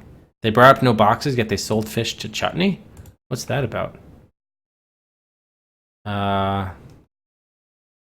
Oh, because I see. So Juice sold fish to Wen. Got it. And then Wen and May just sold it on to Chutney. And then Juice bought cloth from somebody. I guess also Chutney. Oh, really? Really? Hang on a second. Yeah, because Baran had the cloth, but sold it to Chutney. Unless Chutney sold it to her. Because Chutney bought...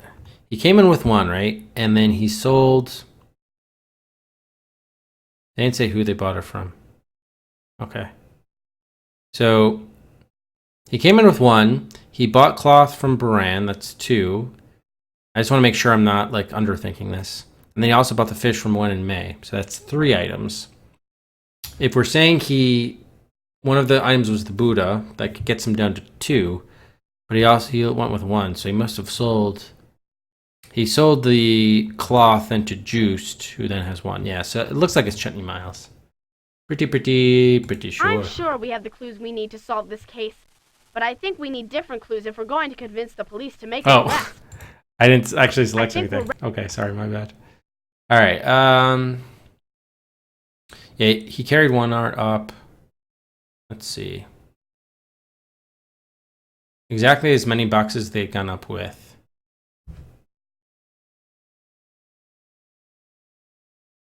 Yes. Okay. Only Chutney Miles bought more boxes than he sold. He says he bought 2 boxes and sold 1. Then the other ones we just do transactions with him. Carved fish, batik cloth. Yeah, how do we choose the other 2? Detective Fine says our suspect didn't steal the Buddha from Tibet themselves. He or she bought it later at another place, knowing it was stolen. This is a very bad crime because it encourages people to steal things.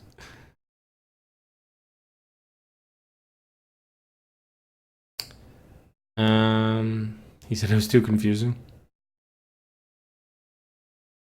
If no one bought more boxes than they sold, but we do know Chutney did buy more boxes than he sold. Okay. It's not what he. Yeah, I guess just do the Chutney Miles clues. Those are the clues we'll want the police to see. Now choose the person that you think smuggled the international idol into Richview. I think it's a pretty badass name. I'd love to have the name Chutney. Chutney Miles with that evil monocle. Right. Chutney Miles put the stolen Buddha under the sofa, and you can prove it. Oh. Let's check the evidence. This was a really hard case. Actually, it wasn't. Chuck told us the first really important clue. He said 5 boxes went up into the Andrew Jackson suite, but only 4 came down. I think that the costume party one was actually tougher. So we knew for sure that one of the suspects at the art show must have placed the stolen Buddha up there. But which one? The key was in the number of boxes that each suspect bought and sold at the art show. Since everyone bought or sold at least one item, it was hard to keep track. Mrs. Polaria brought 2 boxes up to the suite. She left with the one that contained the piece she wished to keep secret. The other was filled with African bracelets. She sold that one to Mrs. Boran. Mrs. Boran said she brought a box containing batik cloth to the art show and sold it to Chutney Miles. She then purchased the box containing African bracelets from Ms. Polaria. She left the suite with that box. Melinda Joost brought 1 box which contained carved fish. She must have sold that box to Mrs. Wen. Ms. Joost then purchased the box containing batik cloth from Chutney Miles. She left with that box. Madame Wen brought nothing to the art show, but she purchased the carved fish from Miss Joost. She then sold the fish to Chutney Miles. So she left the suite without any boxes. So she made a few extra shekels there. What then was in the box that Chutney Miles brought? He said he purchased 2 boxes, which we deduced to be the carved fish from Ms. Juice and the batik from Mrs. Boran. But he only sold 1 box, the batik cloth to Ms. Juice. That would have left him with 2 boxes, the box he carried up to the suite and the box containing the carved fish. Chuck told us that everyone but Miss Polaria brought down exactly as many boxes as they had carried up to the suite. He also said that Chutney Miles only brought 1 box with him to the art show. Chutney Miles came down with as many boxes as he brought up because he left the box containing the stolen Buddha under the sofa. He's the smuggler that the police are after.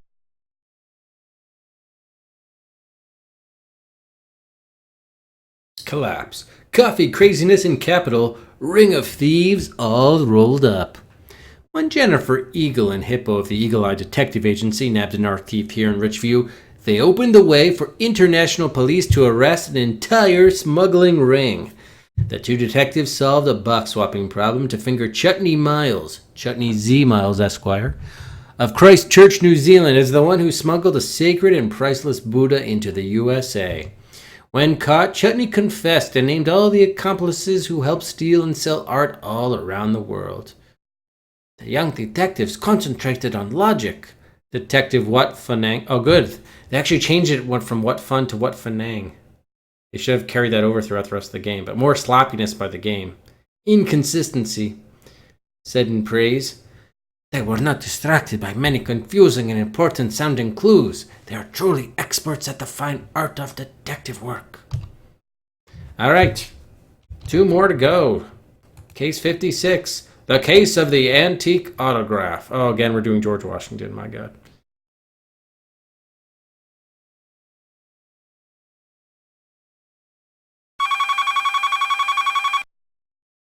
Hey, Jennifer, it's me, Bobby Garcia.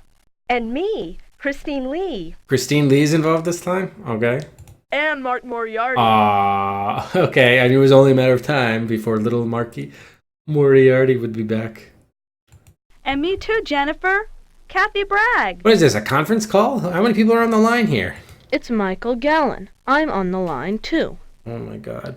Wow, a conference call. What's up? It is. Thank you. Thank you, Jennifer. I bought an old photograph of Sherlock Holmes. And listen to what it says on the back. To the only real Sherlock Holmes, best of luck. Your friend, Dr. Arthur Conan Doyle. Dafook?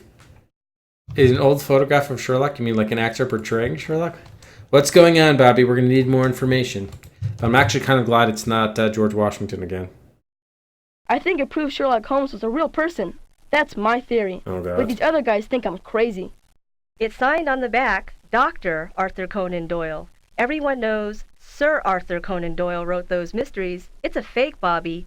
That's my theory. Come on, there was no real Sherlock Holmes. He's a fictional character. The signature must be a hoax. That's my theory. Well, you know writers have to get their ideas from somewhere. I think that Sir Arthur Conan Doyle based his stories on a real detective, and this is his picture. The signature is authentic. That's my theory. And I'm sticking to it. It's a daguerreotype. No way. It's just an actor dressed up like Sherlock Holmes. He played Sherlock Holmes very much like Sir Arthur Conan Doyle imagined him, so he wrote that note. The autograph is authentic. That's my theory. Holy cow! 5 theories. Which is right? Does it really matter? That's what you gotta find out for me, guys. If you want to hear the theories again, come back to the treehouse and call me. Oh, I should have taken I'm grounded at taken home notes. because my mom found out I spent $20 at the mall for this photo. Oh, she finally caught you. Well, didn't she originally gave him like $50 and he was supposed to spend 25 of it and like deposit the other 25 at the bank or something? Don't worry, Bobby. We'll get to the bottom of this. We'll start at the library. Bye, everyone. Bye. Is there a chance that the track could bend? Not on your life, my good Trying friend. to look pleasant, but I can tell she's pretty steamed about having to ground Bobby. He is a good kid, but sometimes he gets these ideas. Really sick ideas. Hi, Mrs. Garcia. We're looking for information on, famous fictional detectives. Especially British ones. Yeah, like G.K. Chesterton writing Father Brown. Well, let's see. Of course there's Sherlock Holmes. Wait a minute. Did my son Bobby put you up to this? Yes, he did.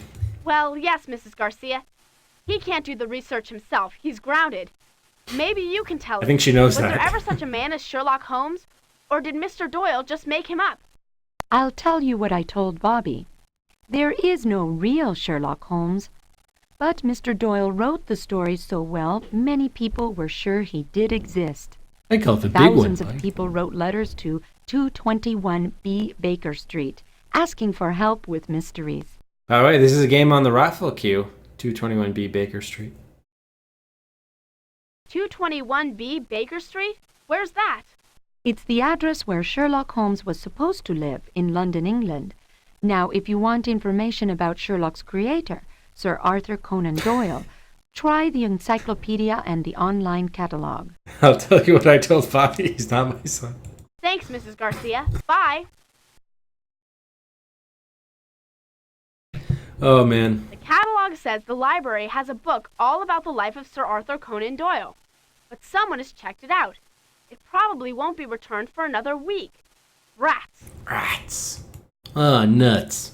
Here's volume D of the encyclopedia. D for Doyle. Dogs. Donner. Doppler. Doves. Doyle. Aha! Here's a biographical piece on the creator of Sherlock Holmes.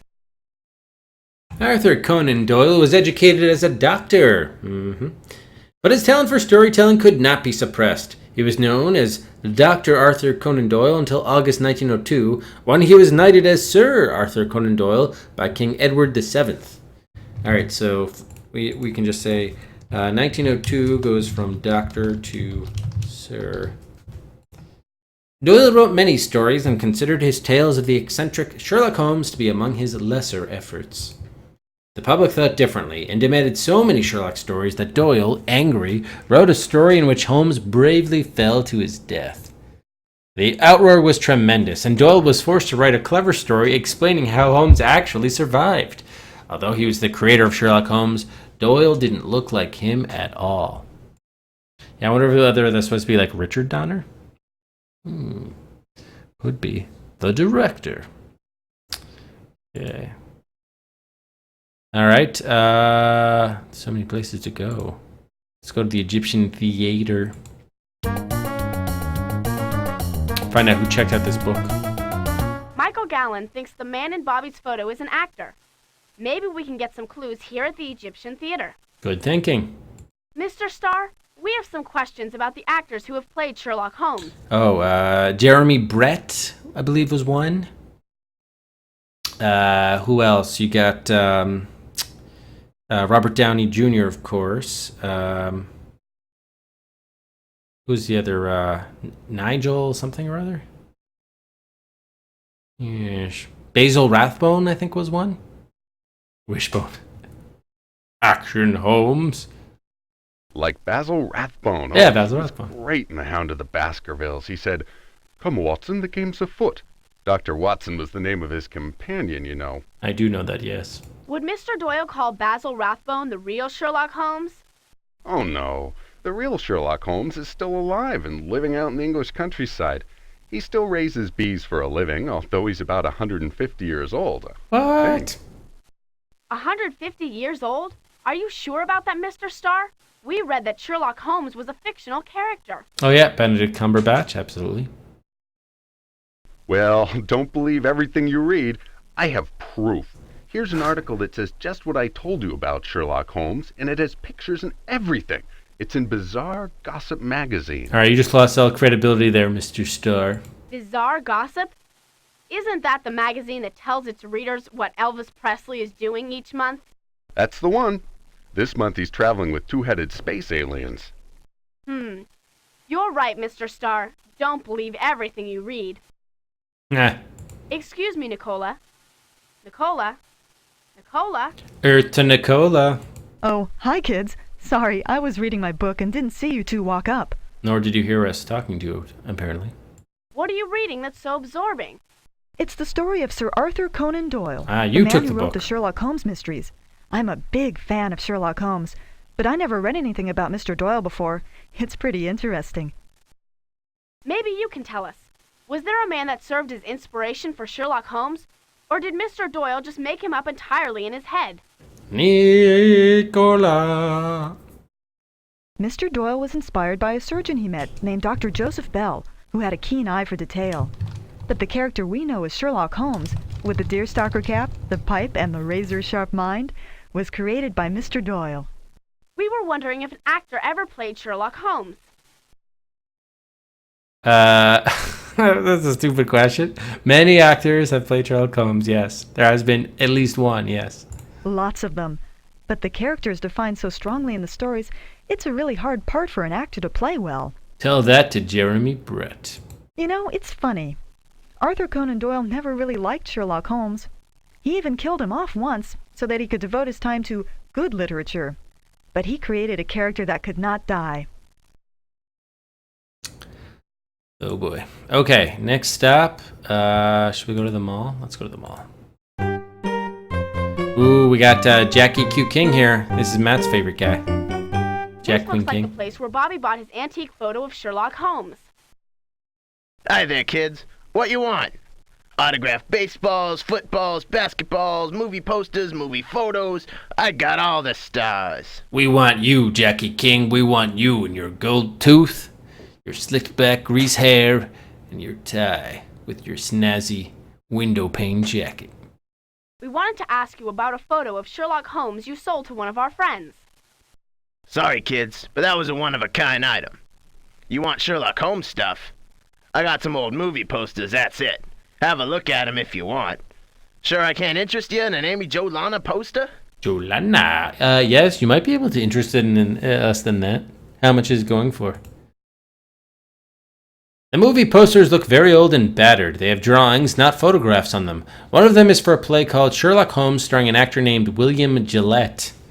The best the man can get.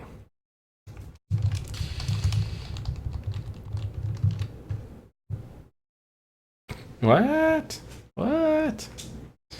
Yeah, Ghost loves our boy, Jackie King. He's an ace.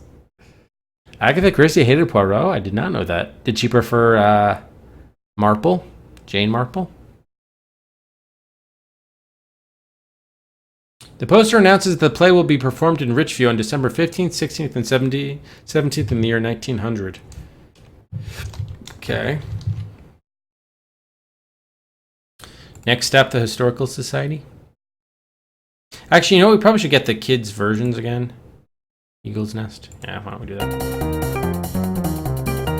You can get right after theories, so we know which kid. If we want to hear those 5 theories again, we can use the phone to call Bobby back.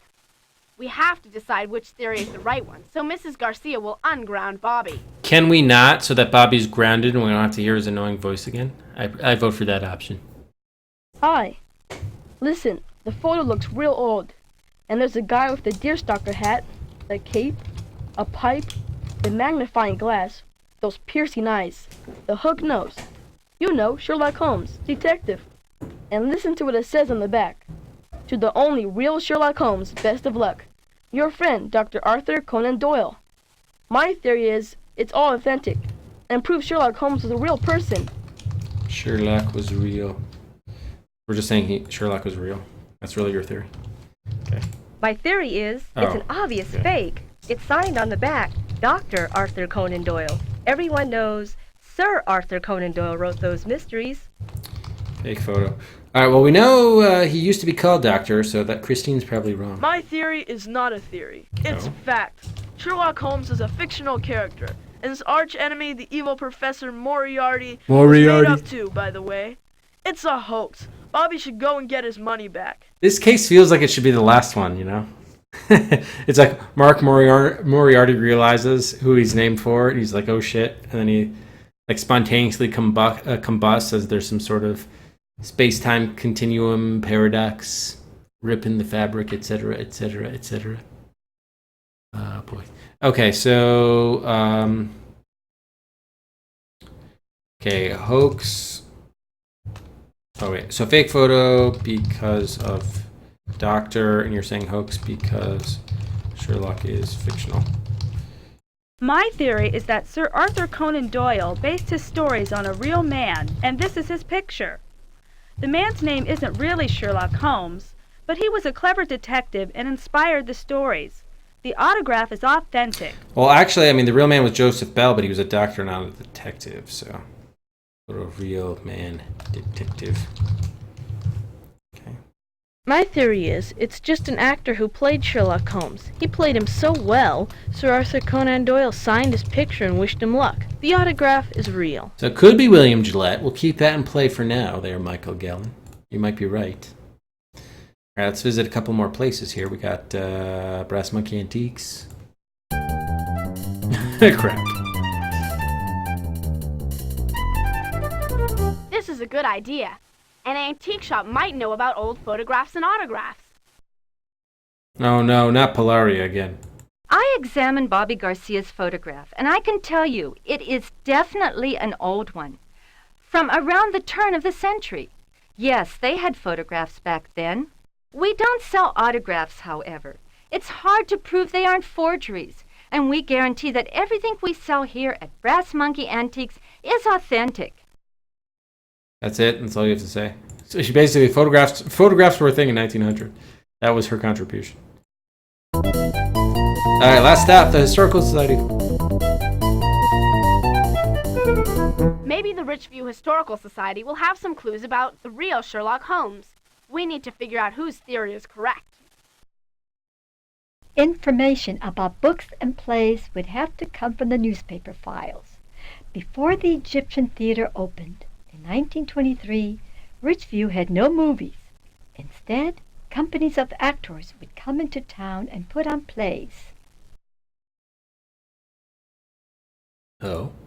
The Ridgeview newspapers go back to 1841. In a paper from 1900, there is an article previewing a play called Sherlock Holmes. The play stars William Gillette in the title role.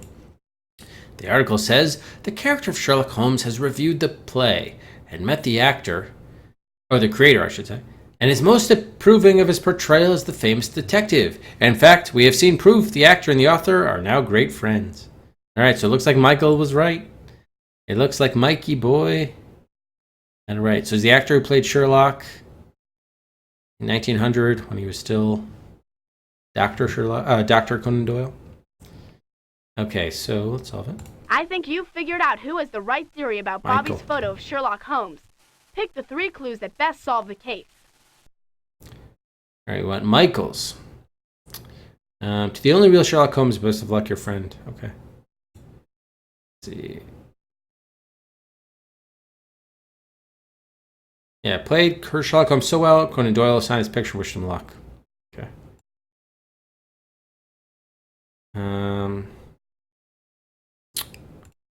Let's see. Yeah. That's a good newspaper article. William Gillette approved of the actor's portrayal. Actor and author are now friends. He was known a doctor until 1902. That's why I was signed doctor, and I guess we'll say and Sherlock Holmes was Doyle's creation. He was the creator. I mean, we could just say Michael's theory. Those clues are interesting. Okay. Yeah, so you don't need to choose the theory. I think... All right, so if that's the case, we'll go that one. And then the other 2 that we did pick, the newspaper article and doctor. Those clues are... Oh, no? Maybe we don't care about the doctor. If we just have to prove Michael's theory, let's just focus on the things that refer to Michael's theory, which would be definitely the newspaper article and that they were friends. I'm not sure what else.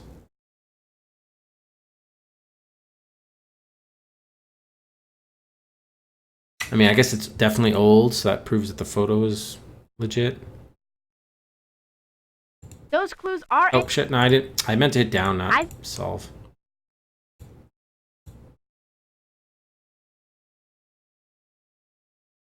Okay, so what do we do for the third one? Never existed. Doyle wrote so realistically. No. I don't know this one again. Those are the clues we needed. Yep. Now, which kid had the right theory explaining the autograph of Dr. Arthur Conan Doyle? Point him or her out. It actually was the right suspect. The game was wrong, for the record. You can go back and see the case, and I think you'll agree with me. It was one of the. I think it was the first gym case where the kid stole the basketball. Maybe it was the second gym case. I can't remember which of the 2 gym cases it was. All right, who was it? Who has the right theory? Michael Gallen. You got it. Oh. Michael Gallen's theory about the autograph is correct. Arthur Conan Doyle is congratulating an actor who played Sherlock Holmes convincingly on the stage. Okay, it was the second gym case. Yeah, they had the workout in the exercise room, and then the kid stole the basketball. Yeah. Let's check the evidence. Ms. Polaria had seen the photograph and verified that it was as old as it was supposed to be. This was good news to Bobby. Maybe it really was an old photo signed by Mr. Doyle. But was the signature authentic? Christine Lee claimed that because the photo was signed Dr. Arthur Conan Doyle instead of Sir, it was a fake. Yeah, it's not something. Well, I guess you could clip the moment where we quote unquote had the death, but to actually see whether that the game proved faulty logic, you can't. It's not something that's clippable within in a minute. You have to know all the facts of the case and go through all the clues and everything. But in the library, we learned that Doyle wasn't knighted until the year 1902. Before that, he would have signed himself Doctor rather than Sir. Back at Jackie King's booth, where Bobby bought the old photo, we saw some old movie posters. Yeah, I think he did sell a legitimate autograph. In fact, he sold the legitimate. I think he sold the legitimate George Washington signature too, but it was stolen. Remember that one? Once he actually did sell it legitimately. This is actually the second out of 3 times he sold a legitimate item. Mr. King's selection included one from the year 1900 for a play called Sherlock Holmes.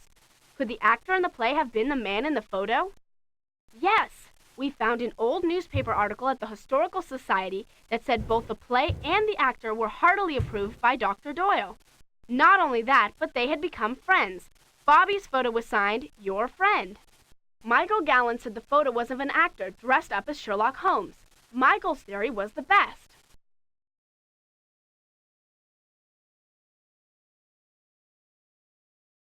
Was Caesar really Lithuanian? Garcia finds rare photo. Urged on by his friends. Bobby Garcia of Richview brought a national treasure into the limelight today, a rare old photo of actor William Gillette, signed by famous author Arthur Conan Doyle. Hippo, Jennifer Eagle, and Michael Gallen helped Bobby prove the photo's veracity and historical significance. William Gillette was far and away the best of the early actors to play Sherlock Holmes, Jennifer explained. He wrote and acted in a stage play that Arthur Conan Doyle, the writer who created the world's most famous detective, personally admired. It really made the fictional detective seem real. Bobby plans to donate the photo to Richview's library, where his mother works. It's a great find and a very valuable gift, said Mrs. Garcia. I'm sorry I ever touched my son. I forget sometimes to give him the benefit of the doubt. Mrs. Garcia said the library would reward each kid with a fancy hardback edition of The Complete Adventures of Sherlock Holmes. Anti-seizure medication? No, Caesar was not Lithuanian. I'm guessing they're talking about referring to Julius Caesar. All right, it's time for our last case, everybody. Our last case. Are you ready for the case of the attacking aliens? Oh, this is going to be the one about Farmer Duffy's barn and everything? Okay, here we go.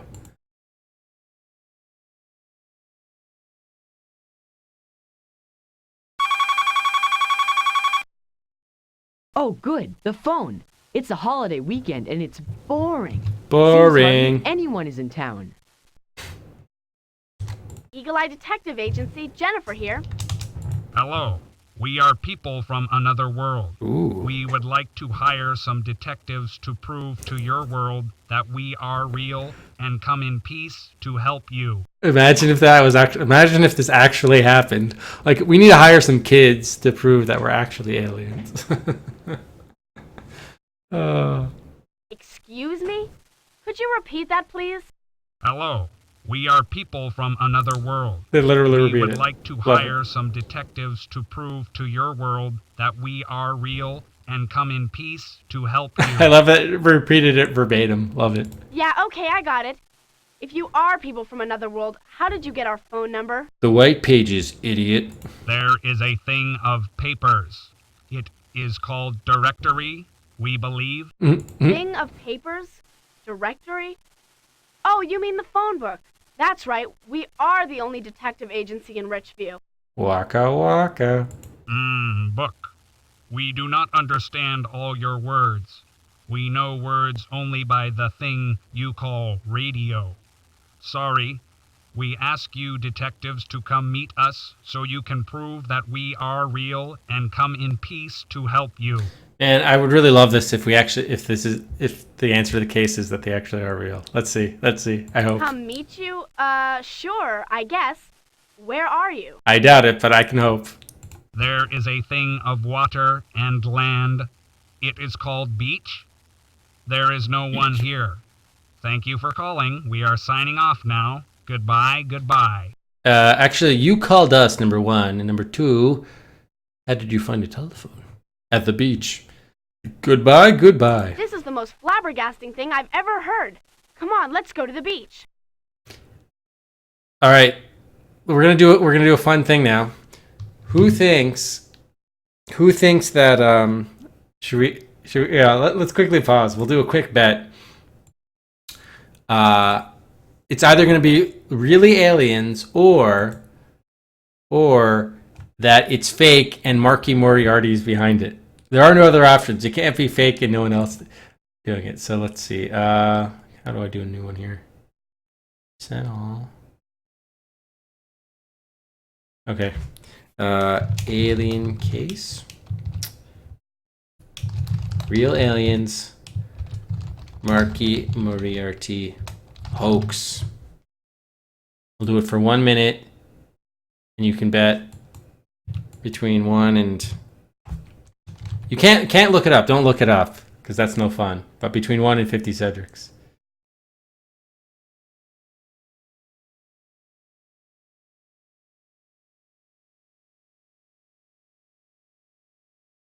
So we'll see if you guys want to bet on this. It's weird, but you have to do exclamation bets. You can't do singular bet, even though that makes more sense. So yeah, make sure it's bets, plural.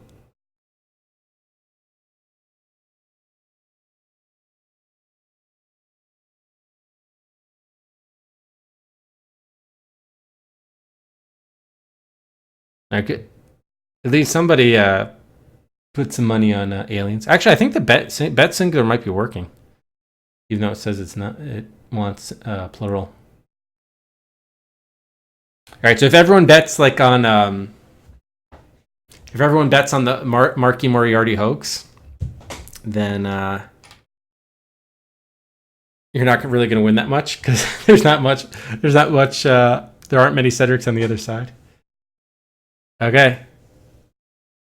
We had a whopping 500 Cedrics. So there were 21 Cedrics for real aliens and 479 Cedrics for the Marky Moriarty hoax.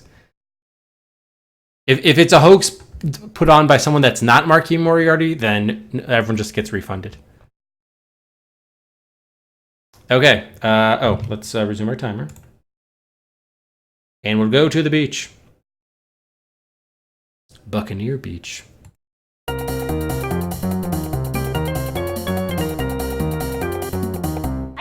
Believe it! There's an alien spaceship here. Let's approach it carefully and not get too close, just in case. Yeah, Eagle Eye Mysteries in London. Definitely got a sequel.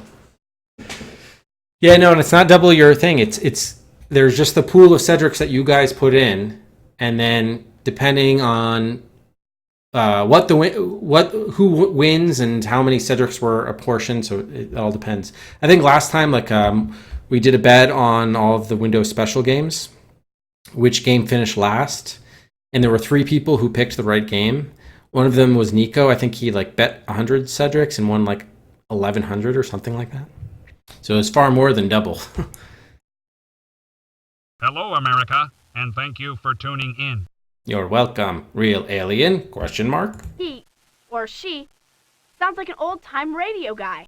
You call for help. Special news bulletin. We read you loud and clear. We tuned in and heard about the invaders from Mars. We packed our bags and left at once. To the rescue. We took a fast train. Yeah, this almost seems actually too clever for little Marky. Okay, so special bulletin. We read you loud and clear. We tune in and heard. So this is actually kind of sounding. Wasn't there a radio broadcast? I think it was Orson Welles in early 30s maybe, where I think they were doing what was War of the Worlds. They were doing a reading. I think it was War of the Worlds or something like that. And people actually thought it was they were real news. Yeah, it was War of the Worlds. Okay. And yeah, people thought it was real and that it caused all this big hysteria to go on. Was it Orson Welles who was reading it on his program? No, that was real. So maybe this could be very well based on that, Okay. So they were coming to rescue us from the Martian invaders. Nice. Well, thank you, aliens. Appreciate you taking the train too. There wasn't that much panic. Okay. It was just some people panicked. I think he's saying they thought we were under attack by invaders from Mars, so they came to help. But he sure speaks a funny kind of English. Hey, Mr. Alien, there are no invaders from Mars. They are in New Jersey? No, they aren't anywhere. They don't exist. What am I doing? I'm trying to convince a space alien that Martians don't exist. Waka waka, Jennifer. Oh, we misunderstood. Sorry. The talk of America is hard. It's Our true. thinking machines work day and night. Your speech, we cannot figure it out. Go figure. Sorry. Oh, it's okay. It's okay. We forgive you. Thinking machines? You mean computers? We do not know that word. We come from far away to stop the War of the Worlds. There we go, Jeff. Soon we must Confirmation. sign off, go home, end our broadcast day. First, we want to say good morning, America, and prove we are real and come in peace. They actually kind of wrote this somewhat amusingly. I do like this. So what do you want us to do? You are detectives. You find out the truth and tell people. You get to the bottom of this. Another mystery solved by Jack Hammer. And now we must go. Tune in tomorrow. Same time, same channel. Wow, if this is a hoax, it's pretty convincing.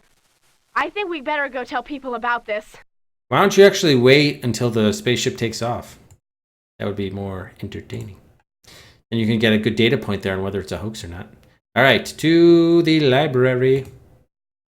Our last trip to the library, everybody. Until Eagle Eye Mysteries in London. Hey, Jay Lightfoot must be substituting for Mrs. Garcia again. Again? Jake and I love his books. He writes science fiction. Maybe he can help us find out about this bizarre alien. Aliens in Richview? Tell me about it. He called us up because we're the only detectives in the Richview phone book. So we went to see him at the beach. He told us he heard the broadcast of the War of the Worlds. He thought the Martian attack in the show was real, so he came to help. Exactly. I think it's too clever for little Marky, too. Uh-huh. Help who? Us or the Martians?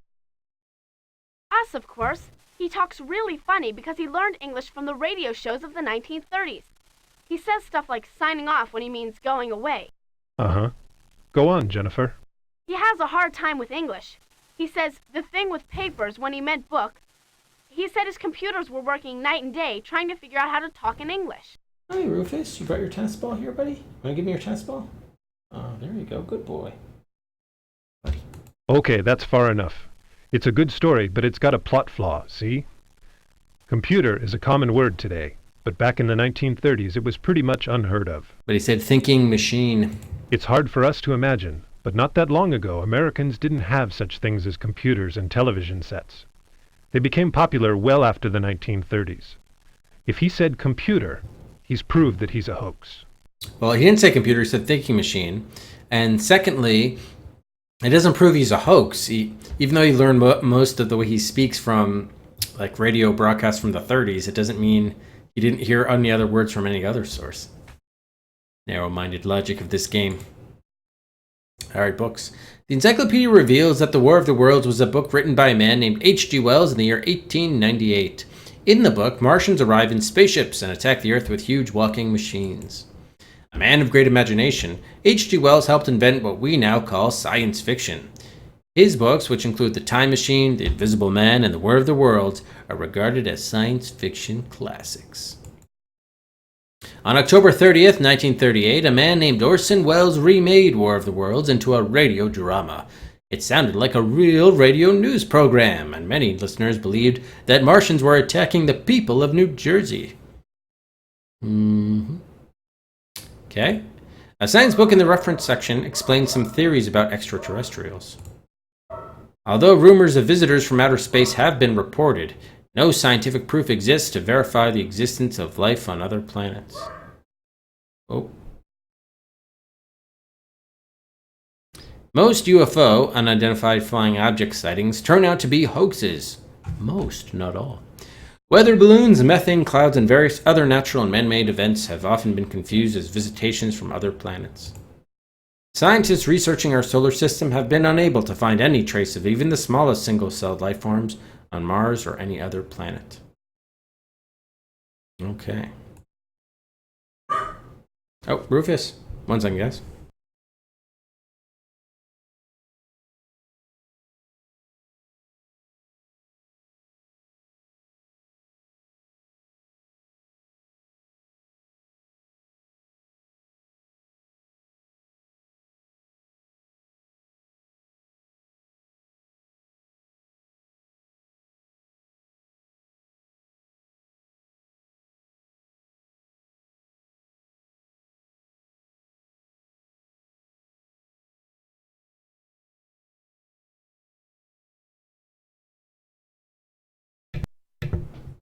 I couldn't, he disappeared. I don't know where he went. All right, resume. Okay, where are we going to go next? The Historical Society? All right, let's go.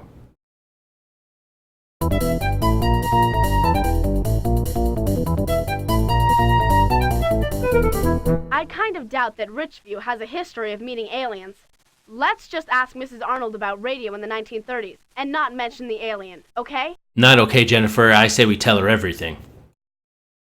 There once was a radio station in Richview, but it moved to Mount Vernon in the 1950s. I didn't have much information about it, but just the other day, the university in Mount Vernon sent us some boxes of historical material. Look through them if you want.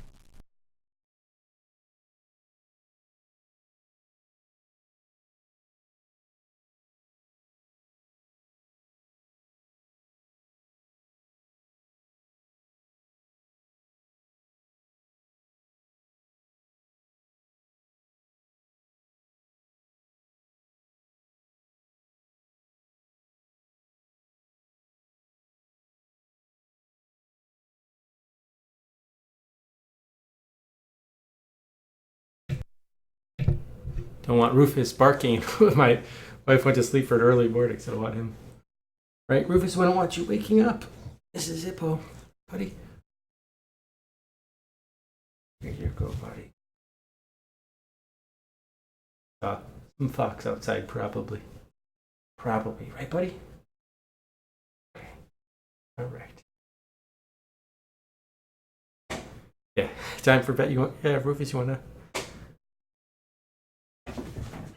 Buddy, here. Okay. University in Mount Vernon sent us some books of historical material. Look through them, okay? Here are those boxes of the material. Hey, these tapes are old radio programs of WRCH, the Richview station. One's labeled Jackhammer Detective. I remember hearing that it was a little-known radio drama aired in Richview in the 1930s. Remember, and the aliens referred to us as Jackhammer at one point? Detective, okay. And it was a radio drama in Richview? Wow. Didn't the alien mention Jack Hammer when he was talking to us? He did. He said something like, another mystery solved by Jack Hammer. That's how the alien learned to hire a detective to get the truth. Look at that. Did you find something of interest? Here's a tape player, so you can listen to those tapes. My, those boxes are dusty.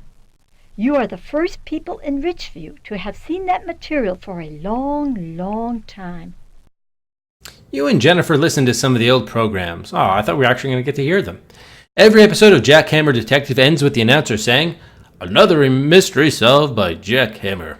The alien said it in just the same way. None of these shows mention computers, televisions, or jet airplanes. If the alien did learn English from these broadcasts, that would explain his confusion over those words. Uh-oh. Okay, we're getting some evidence here that could be a real alien. We'll see. The announcers say special news bulletin and tune in tomorrow and signing off, America, just like the alien did. Isn't that strange? Yes, it is, Jennifer. Yes, it is. All right, next stop. The school? No. Yes, the school. Kennedy School. Oh, we're talking to the incompetent teacher. Mr. Minus, whatever his name was. Maybe we can get some down-to-earth answers from Mr. Minus, our math teacher. Let's tell him about the alien we saw. Shouldn't we be seeing the science teacher, to be fair? Sorry, kids, I just can't believe your story, and that's that. See, space is so big that aliens would have a heck of a time even finding us among all the stars. The odds of aliens coming must be at least 1,000,000 to 1. But if they heard the broadcast in 1938, and then they came here in 1993, decades later, I don't know, maybe they could have made it. Now, there's probably some reference section that talks about the nearest galaxy, how many light years away it is, etc., etc. It must be a hoax, and a pretty clever one. You see, it takes our radio broadcast years and years to travel to other stars. If there are people listening on other planets, they would hear our radio shows long after we broadcast them. Oh, so you're saying, by the time they heard them and then traveled out here, yeah. Okay, but we still would have to figure out who is perpetrating the hoax now. All right, the Egyptian theater.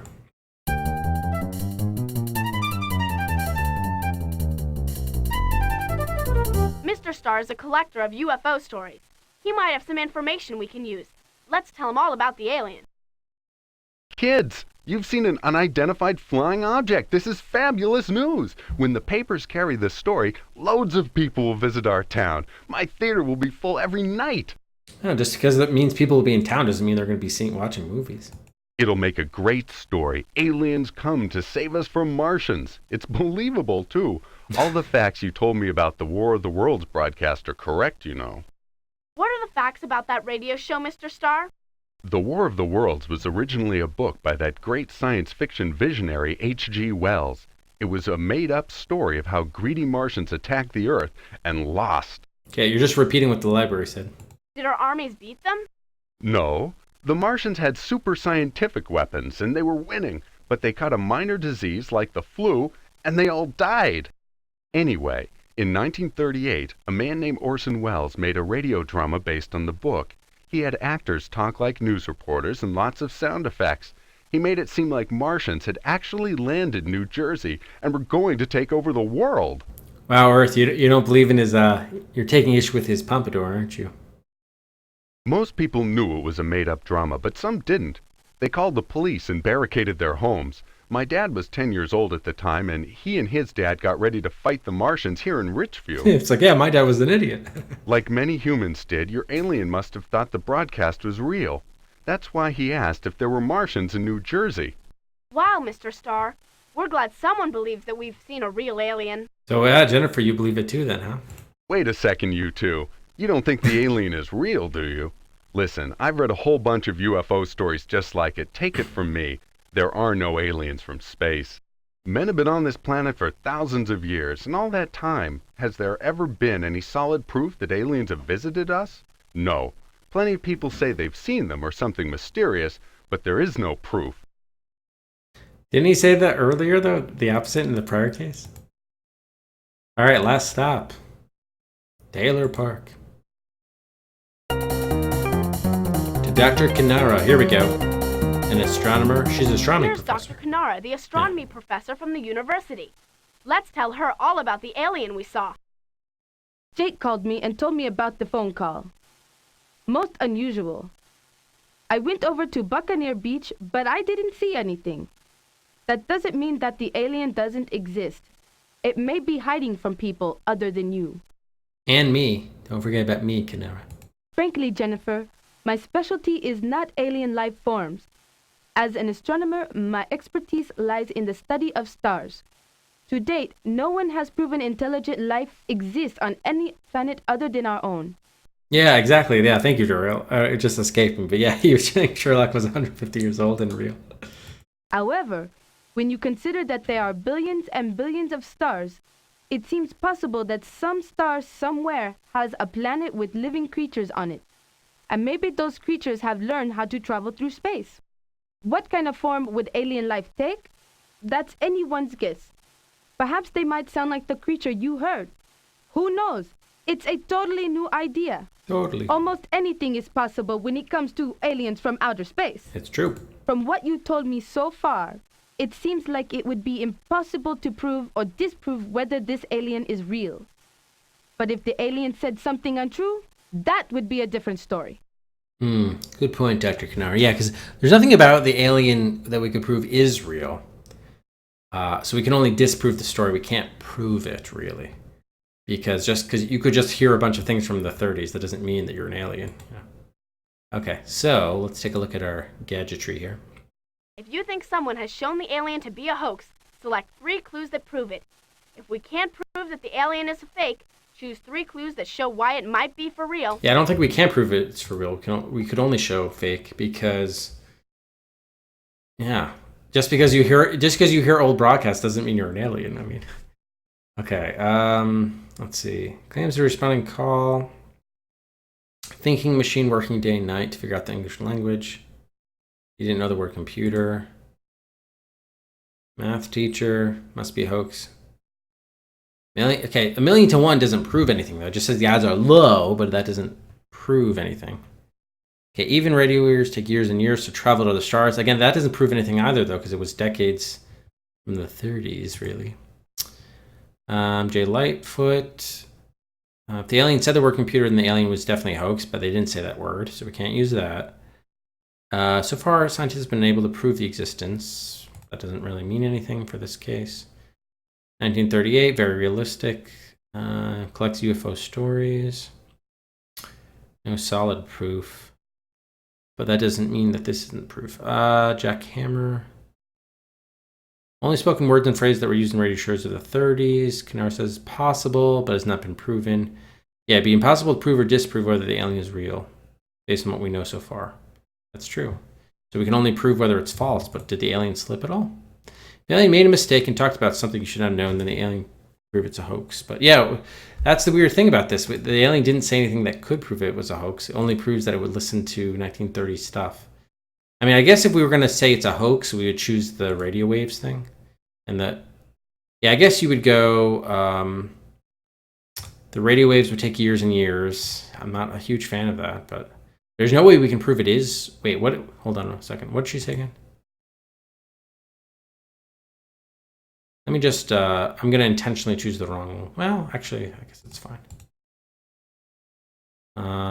We'll do the odds are 1,000,000 to 1. Years and years to travel.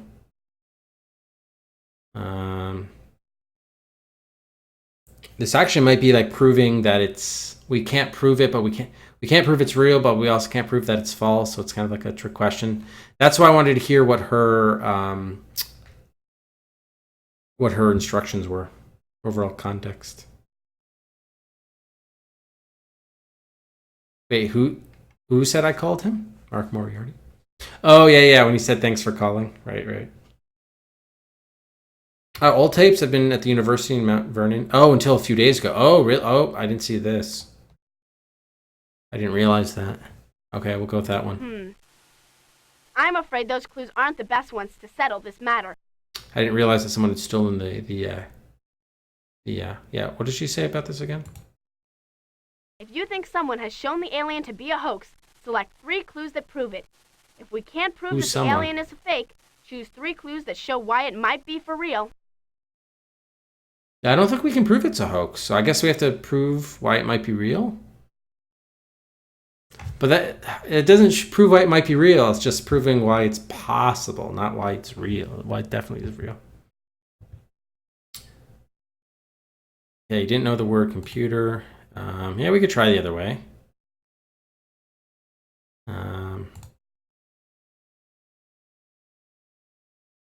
Yeah, but you didn't know the word computer.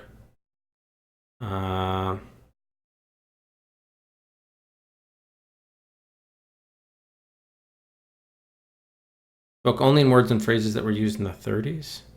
It doesn't prove it, though. That's the thing.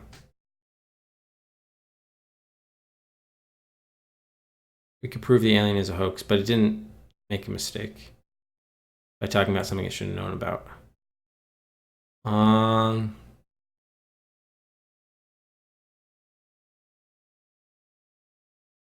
It claims to be responding to a call for help from Earth. It says it tuned in and heard about the invaders from Mars. Yeah, that makes sense.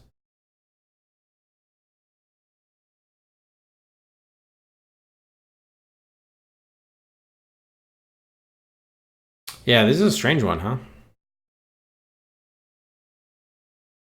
Most of these are irrelevant, but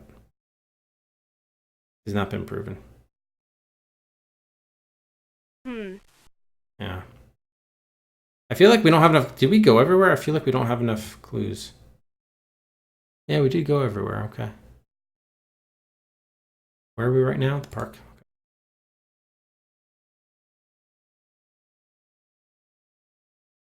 These are suspects. Real alien?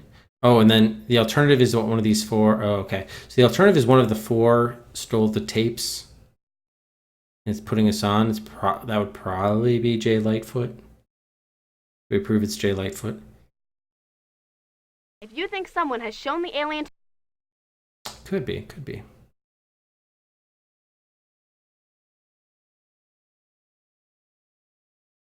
Well, I mean, yeah, the best thing, though, is that the thing says old tapes have been at the university in Mount Vernon. Oh, and then Canara's was in Mount Vernon. So it was Dr. Canara.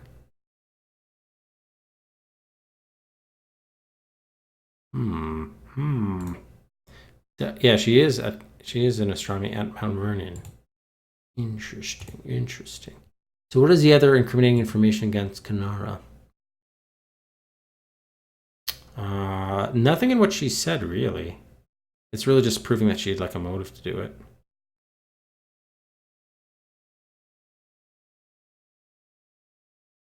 I guess just choose the other Kanara thing.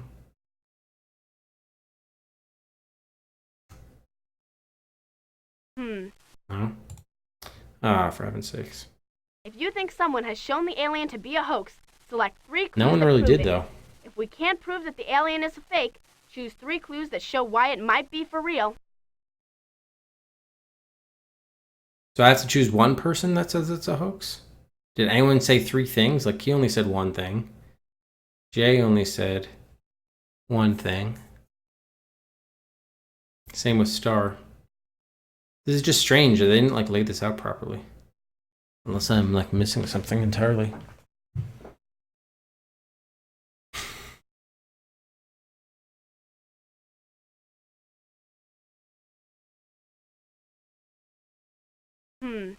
Okay, doesn't like the Kanara approach. If you think someone has shown the alien to be a hoax, select 3 clues that prove it. If we can't prove that the alien is a fake, choose 3 clues that show why it might be for real. Oh, maybe I choose... Hold on a second. Maybe I choose... This just leads me to say that Mount Vernon is Kanara, but I'd go with the other stuff. Distance and space are vast, and odds are a million. No? I'm afraid those clues aren't the best ones. All right. If you think... Should we go back to why it could be real?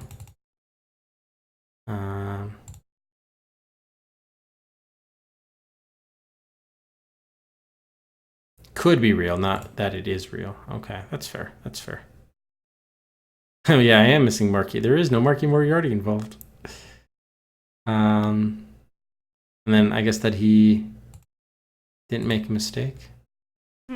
No? I'm afraid those clues aren't the best ones to settle this matter. If you think... Invader. Maybe we do. Maybe we should do the like Orson Welles approach, the War of the Worlds. Usually, you don't do the facts of the case, so we should leave that one aside.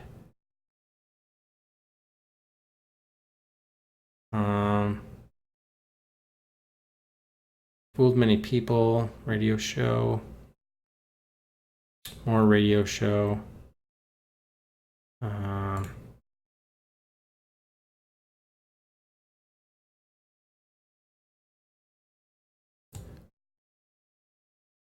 Computers and TV.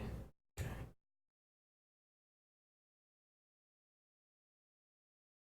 Oh, wait a minute. That could be it.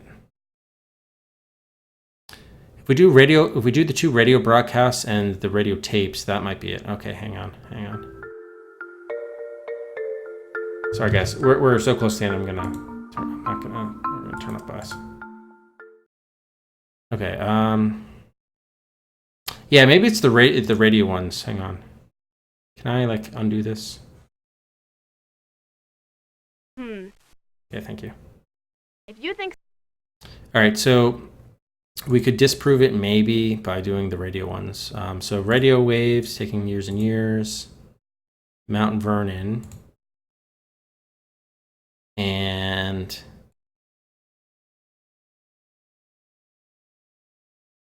what was the other one?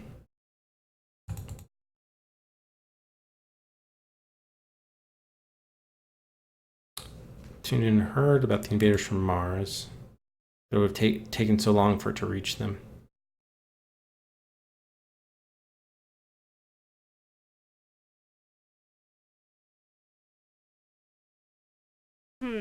No? If you think... Could be a combination of those 3. Oh man, my eyes are like glazing over. This like not very readable with this red.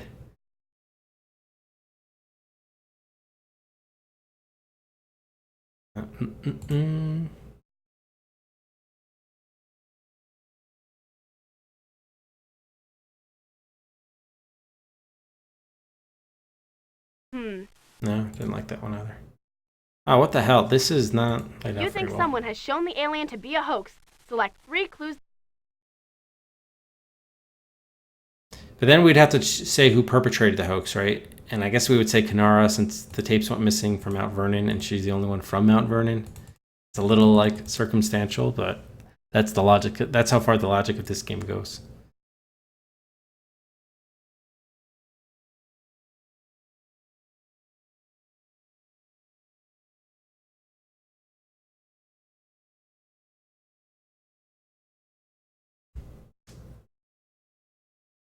Only spoken words and phrases from the 30s. The 30s were stolen. Maybe I don't do that phrases.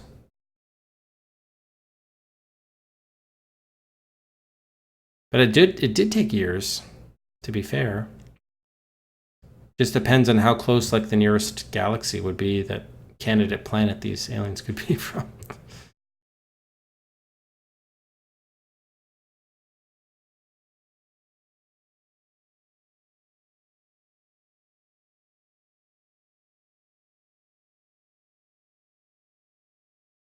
Wait a minute, I think I need to go back to the... How did these tapes disappear? What did the Historical Society woman say about it? Let's go back there. 1 second. How did the tapes get to the Historical Society?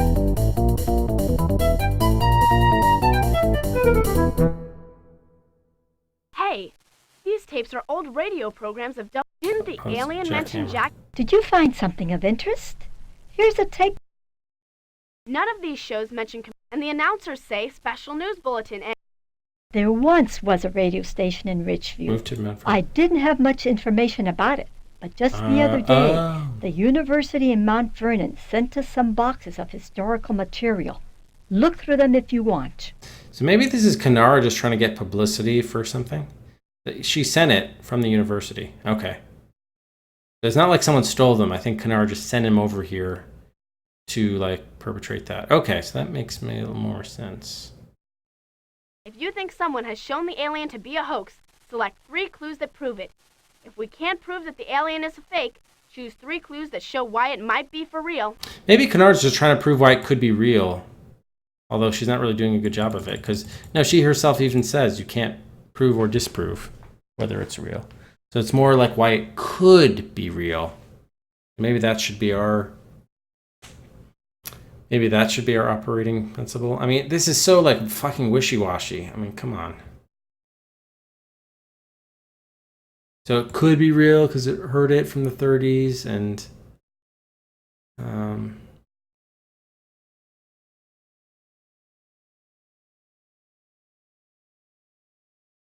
she herself said that it takes years.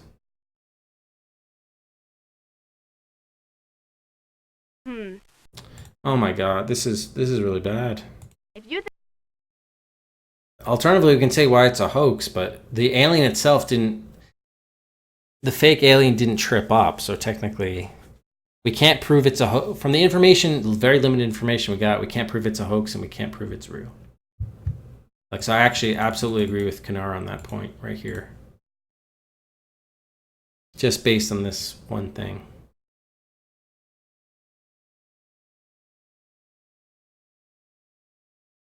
But if it didn't make a mistake, then it's a hoax. No, didn't like that either. If you think... Oh my god. Hey, Gallic. Well, I can't prove you're real, but I also can't prove you're a hoax.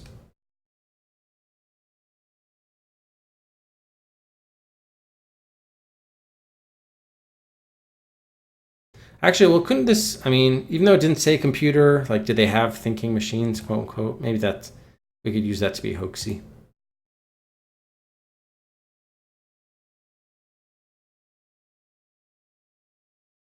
No, didn't like that either.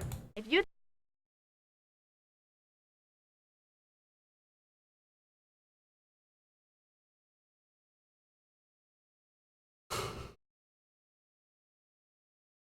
Even the alien's thinking machine didn't know the word computer. Oh, I see, but he has his own computer. Okay, never mind. That makes sense, actually. I mean, he's not talking about Earth computers. He's talking about his own, which he just doesn't have the English word for it. Okay. Oh my god, my eyes are like really glazing over. I can't. This is I don't too like red. your questions, and I don't like you. Too red, too red. He was trying to bark me a hit. Rufus is passed out here. Hey, buddy. I don't know. This is not good.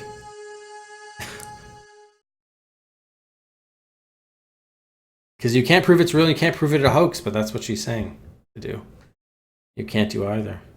We have such shit clues, quote unquote, to pick from.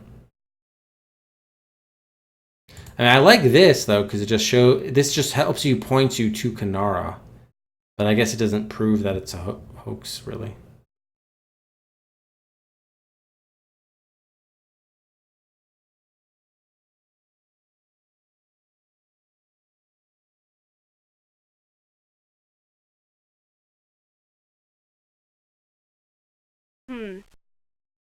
If you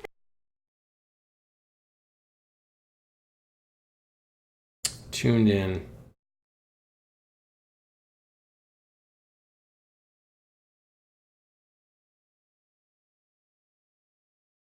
Several novels.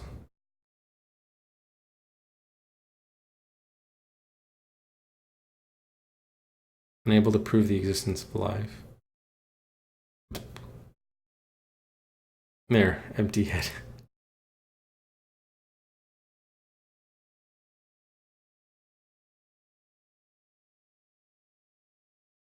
Should we go with no proof stuff?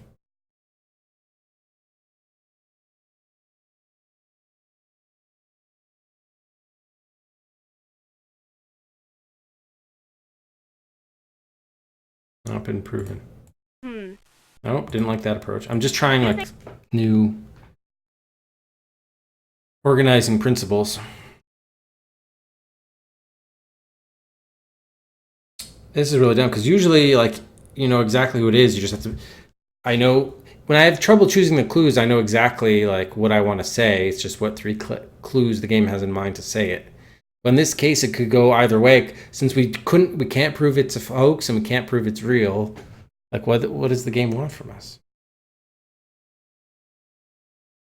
I want to see again what she says about that. Whoops. Actually, what happens if we go back there? Can we go back there?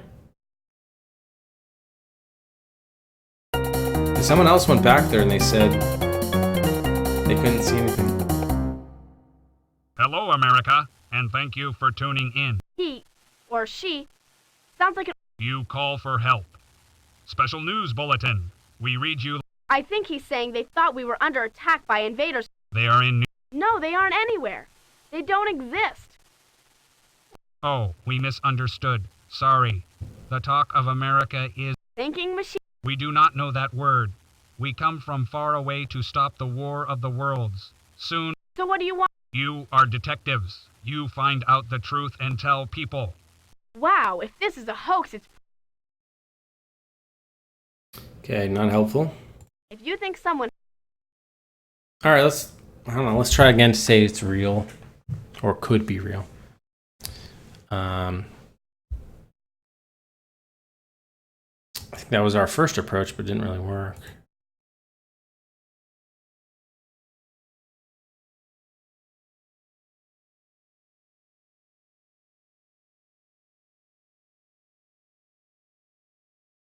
So only spoken words and phrases from the 30s, right? And then it also didn't mess up on the terminology. Tune in, heard about invaders from Mars. Guess that would be this, but... If you...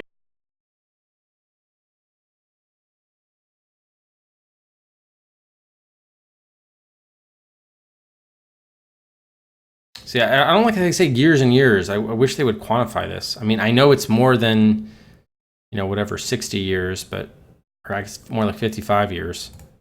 But I don't know what the game, I know that's in real life. I don't know in the games world whether they would consider that. Maybe we should use to prove that's a hoax, I guess. But But I already tried that approach too. This is why I'm just trying to say, all right, let's prove it's real then, I guess. Or that it could be real.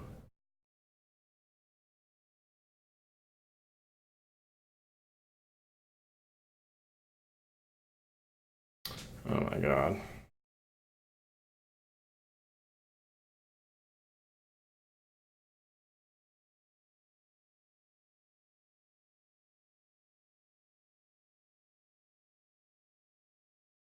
If it made a mistake, but it didn't.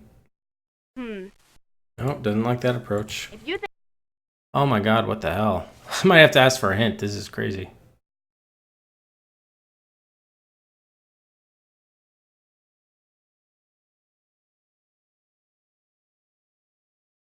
Usually, though, they don't take like the facts of the case as the clues. It's just basically the facts.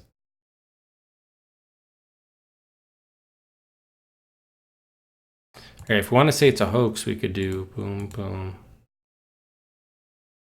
And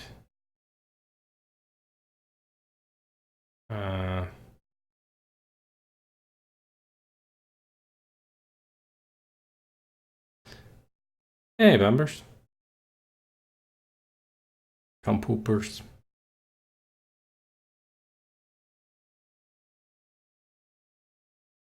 Only in word and phrases, use of the 30s.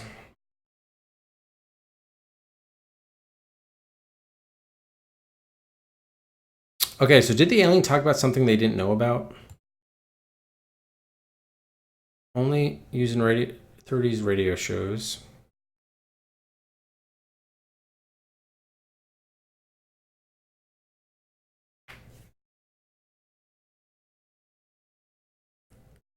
It could be Martians, I guess. No, they think they were trying to defend against Mars.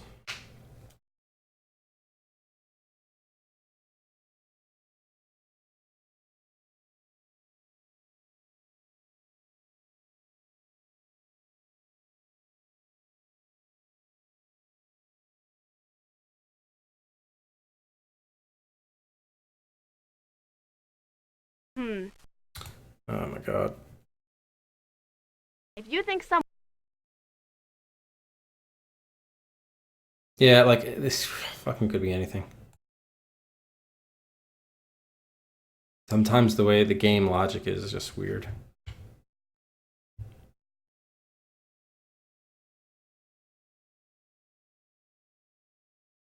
What if we just choose the middle of the road where we're just casting down on everything one way or the other? There's no proof. Oh, it doesn't like that approach either.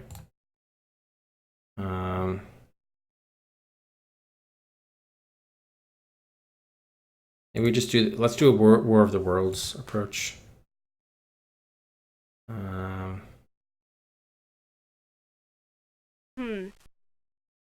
if you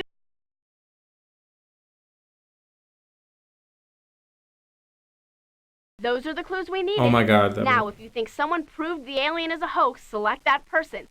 If we can't prove that the alien is a fake, choose the alien. We can't prove that it's fake. It's true. Choose the alien. You're right. We can't disprove that the alien is real. Wow.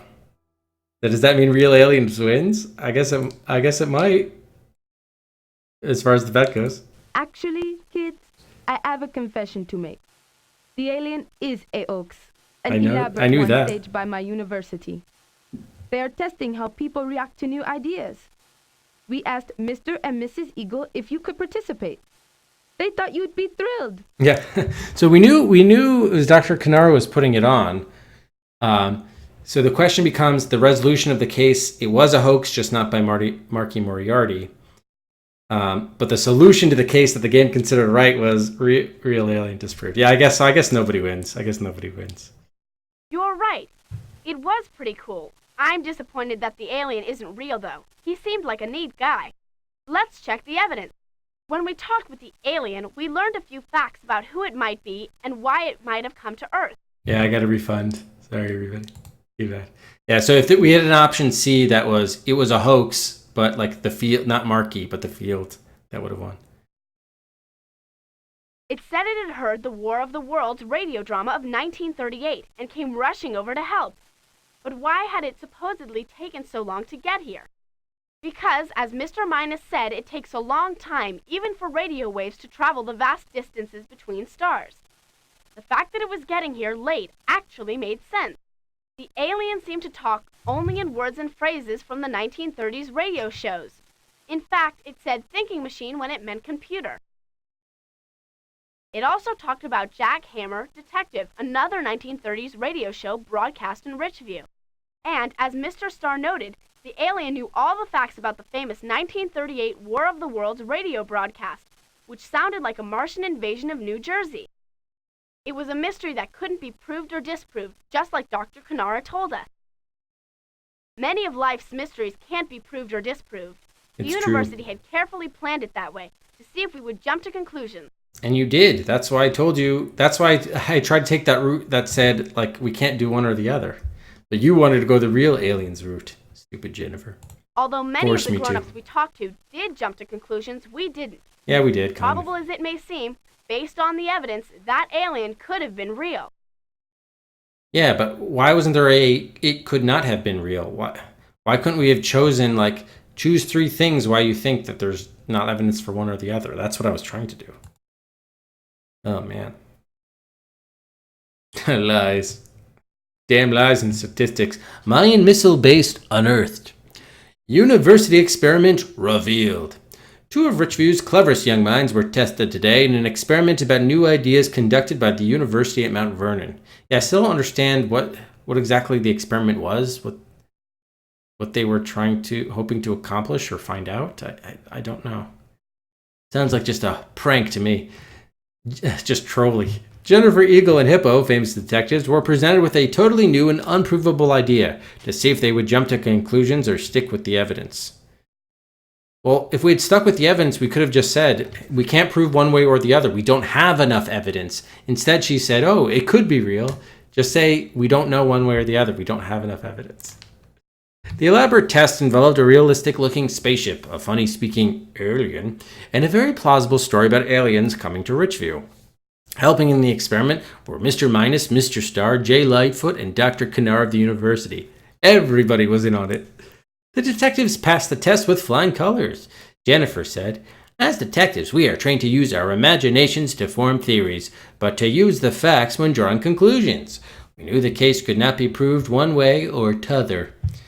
Dr. Kanara praised the 2.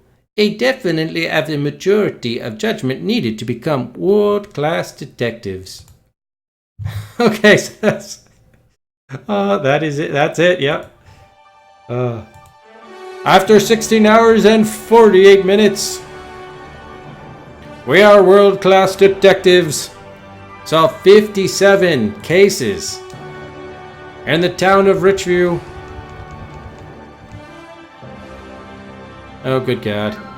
Many of them twice and some of them even 3 times. But the Eagle Eye mysteries have been solved. The university experiment has been revealed.